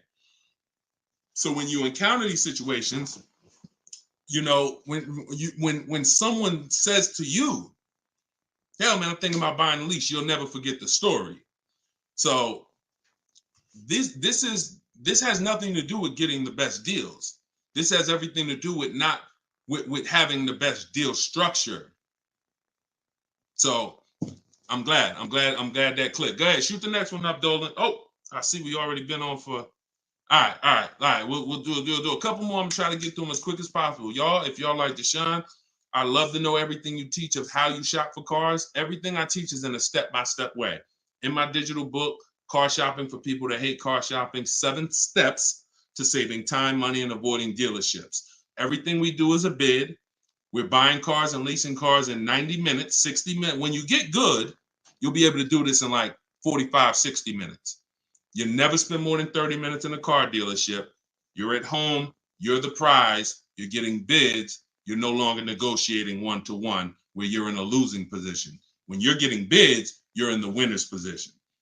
So you can get your book for 75% off as part of our launch. So we want to do 75% off. It's normally $97. In my TikTok bio, you can grab yours. It'll be in your inbox. And some people say, before I get to this next question, Deshone, is it in print? There's a lot of reasons when you use it, you'll see there's no way this book could have been printed. One, things change. Vroom was one of the companies that we used to use for bidding. Vroom's out of business. if we had 100,000 books out there in your houses that you all paid for, now it's like, okay, what do we do, y'all? That's obsolete. Now that's when you hear people say, hey, you need volume 2. I know just 6 months ago that I asked you and told you that I was going to solve your problem with volume 1, but that's no good anymore. Volume 2, get it today. We're not doing that. And there's nothing against them because, again, you know, they did what works, but we didn't want to do that. I wanted to be able to update this book on the fly. What I did when Broom went out, I updated the file. Everyone's book was updated. And there's also links in there. There's links to videos. Like I said earlier, you have my scripts in there. That was all stuff. You're going to be copy and pasting this. There's no way I could have did that in a physical book at all. All right. What do you think of swap a lease? If you can get a great lease deal, absolutely. Absolutely. We always compare, divide the monthly payment into the MSRP. The 1% rule has existed way before I started, way before I even got in the car business. The 1% rule said if you can lease a car for less than, for 1% of the MSRP, no money down, no money out of pocket, just, you know, covering the first month's payment, you stole a car. Coincidentally, every lease I've ever had was under 1%. I paid $330 a month for my $35,000 Jeep Grand Cherokee Laredo. I paid $325 a month for my Infinities, then $345. Then my highest one was $390, and that was a $45,000 vehicle. So these are under 1% leases. In order to get 1% leases, you need to shop multiple offers, but you also need a great lease program. So what we always say is under 1% is a steal. You'll see there's 3 categories of leases. Steals, great value. Those are under 1%. Great deals. Those are between 1% and 1.5%. And then where it's time to chill, over 1.5%. You're paying too much for a car you're giving back. So if I was taking over someone's lease, I'm judging it by the same thing. Leasing is a value play. How much car can I drive for that payment? It's the ultimate way. The lower that percentage is, the more you've leveraged your money into a great car. So yeah, I'll check swap a lease, definitely. Go ahead, shoot the next one up, Dolan. This one's from TikTok. Can I sell a leased car? Who didn't know you could sell a leased car? Type me. My cousin left me his 2020 Toyota Highlander with 2,000 miles, so I need to get out of my lease. I don't need 2 cars. Okay. Equity assessment. Call the leasing. Matter of fact, I'm not going to repeat it because I already talked about this at the beginning of the broadcast. So after the broadcast, go to the YouTube page. You'll see it. I think it was either the first or second question. So within the first 10 minutes, I talked about how to do the equity assessment. You're going to follow that process. And this is all in my book. If you're like, Deshone, I don't even want to watch the video. Is that in the book? Absolutely. Because everything I'm teaching you is out of 1 step in my 7-step process. So the equity assessment is step 2. After we decide leasing versus buying, that's step 1. That's the most important question. Foundation of your car deal is, did I lease when I should have leased? Did I buy when I should have bought? Once you pass that, now if you have a car to replace, you need to do an equity assessment to see, do I have equity? Am I at a break even, which means I can get out? I'm not going to make any money, but that's fine. I can get out. Some people got a lease. I could get out the lease early. You technically can't do that because you're breaking a contract, but if you can sell out and break even, then you can get out early. Or do I have a negative position where, in which case I can't get out early? In the case of a negative, if you have a negative position on a lease, you can't get out early without penalty, without those payments. But if you're a negative equity on a finance, then that's different. There's no negative equity in a lease. I know we kind of use these terms interchangeably. Negative equity is only with a finance because you have to pay the money. With a lease, if what I get offers for, if it's below my payoff, then I just stay in the car until the end. I don't have negative equity. So you do the equity assessment, and hopefully you can break even. And the good thing about Toyota, if they haven't changed it, and I remember right, they don't have a third-party restriction. So you should be able to, if those offers you get are what you owe or higher, then you should be able to sell that car right to CarMax or Driveway or AutoNation, whoever makes you the highest offer, and you can be out of it literally. You do that today, you could be out of that car tomorrow. All right, so keep me posted. Go ahead. Shoot it. See, we're over an hour. And I know Dolan, we always try to keep the shows an hour, but it's like the questions start rolling in and it gets good. Go ahead. Shoot another one up, Dolan. We'll wrap in a second. Facebook. When you go online to build and decide on needs and wants, you look at the cash price, not the lease price. We don't look at any price online. Pay no attention. Nothing online is a deal, y'all. No commercial. I don't care what you see. Deals are like this. Hey, look, this is their offer. Look, this is what we gotta do it. What can you get them up any? Like, will they come up any at all?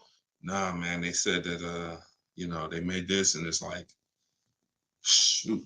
All right, let's see if you get another. Can you get another $10? If you get another $10 a month out of them, just take it. If not, then do the deal. That's a deal. You don't repeat it. You don't. I used to have to tell certain people, when you got a real deal, hey, when you come back, I'd love for you to send me friends, family, but don't tell them what you're paying, because I probably can't duplicate that, honestly. That's a deal. The whole opposite is what they advertise to you. Deals are not advertised. Deals are when the dealer makes little to no money. Little to no money. That's a below market deal. If they're putting something on a commercial, that means the dealer doesn't mind if 80 people come in and get that offer this month. You have the money down? Yeah, I want to pay the $460 a month. Okay. You have the money down? Yeah, it was $3,400, right? Okay. What about the taxes and fees? Because that's small print. All right, how much is that? That'll put you probably about another $3,200. And then I could be at that payment from the commercial? Yeah, definitely. Okay, let's do it. That's not a deal. That's not nothing special. We didn't mind making that. Come on, if that's what you want. So if you want deals, you got to understand. Don't look at commercials. Don't look on the internet. Oh, this deal is advertising this. Deals are not advertised. Let that set. All this marketing that has worked on come at the end of the month.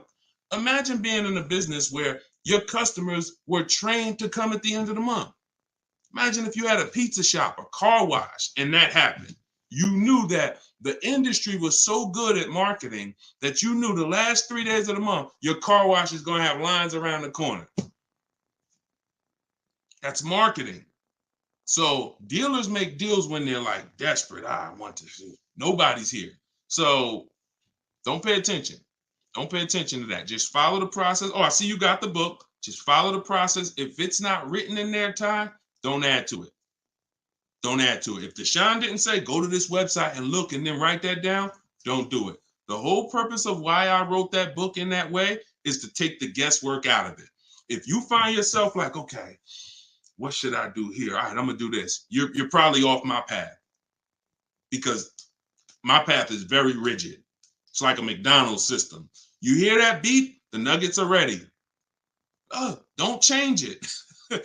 And then you'll get the results. We call that trust in the process. Great question. All right, y'all. We just hit an hour and 10 minutes. Y'all, I would love to do this all day. We are going to continue to do these broadcasts. Once the questions start coming in, I don't want to discount any questions. So I wish some questions I could just answer in 30 seconds. It's not possible without me just cutting it short and then you not getting the value out of it. So we try to get through as many as possible. For everyone who wants everything I teach in one place, you can get everything in my social media videos. But I think what you understand now from being on the broadcast is there's lots of different situations. So when you're moving through my social media videos, you're saying, oh, he's talking about leasing here. He's talking about buying a used car here. He's talking about banks here. He's talking about high mileage here. All right, that means I got to try to piece this together myself. Same thing with the broadcast here. If you're like Deshone, I want everything in one spot, step by step. It's all in there. Leasing's in there. The high mileage paths are in there. The new car purchase paths are in there. Used car purchase paths are in there. And step 7 of my book is delivery. So you shouldn't be thinking, oh, I'm gonna read the whole book, then I'll start shopping. No, it's action guides. It's essentially a big checklist. Do this, do this. By the time you get to step 7, you should be picking up your car, getting ready to have it delivered. So that's the way it is. You don't take a quiz at the end. The quiz is if you did it right, your car's on the way. So everyone can get your book for 75% off as part of our launch. It's in my TikTok bio. Grab yours, use it, and please make sure you email me your deal. As soon as you make your deal, send me an email. Deshone, check this out. I don't want to see just the car you got. I want to see the price you paid. You're going to have price assurance, and I'm happy to be on this journey with you. So get it in here. I'm going to send this link. I'm going to type the link one more time for you guys here on Facebook and YouTube. In case you missed the countdown, I just typed the link. You can grab it there. TikTok, Instagram, it's in my bio. Click that website and then click that button that says 75% off. So until then, thank you, Ty. Great questions today. Great questions. All the questions were good. And I'll see y'all on the next broadcast. We'll keep this going. God bless y'all.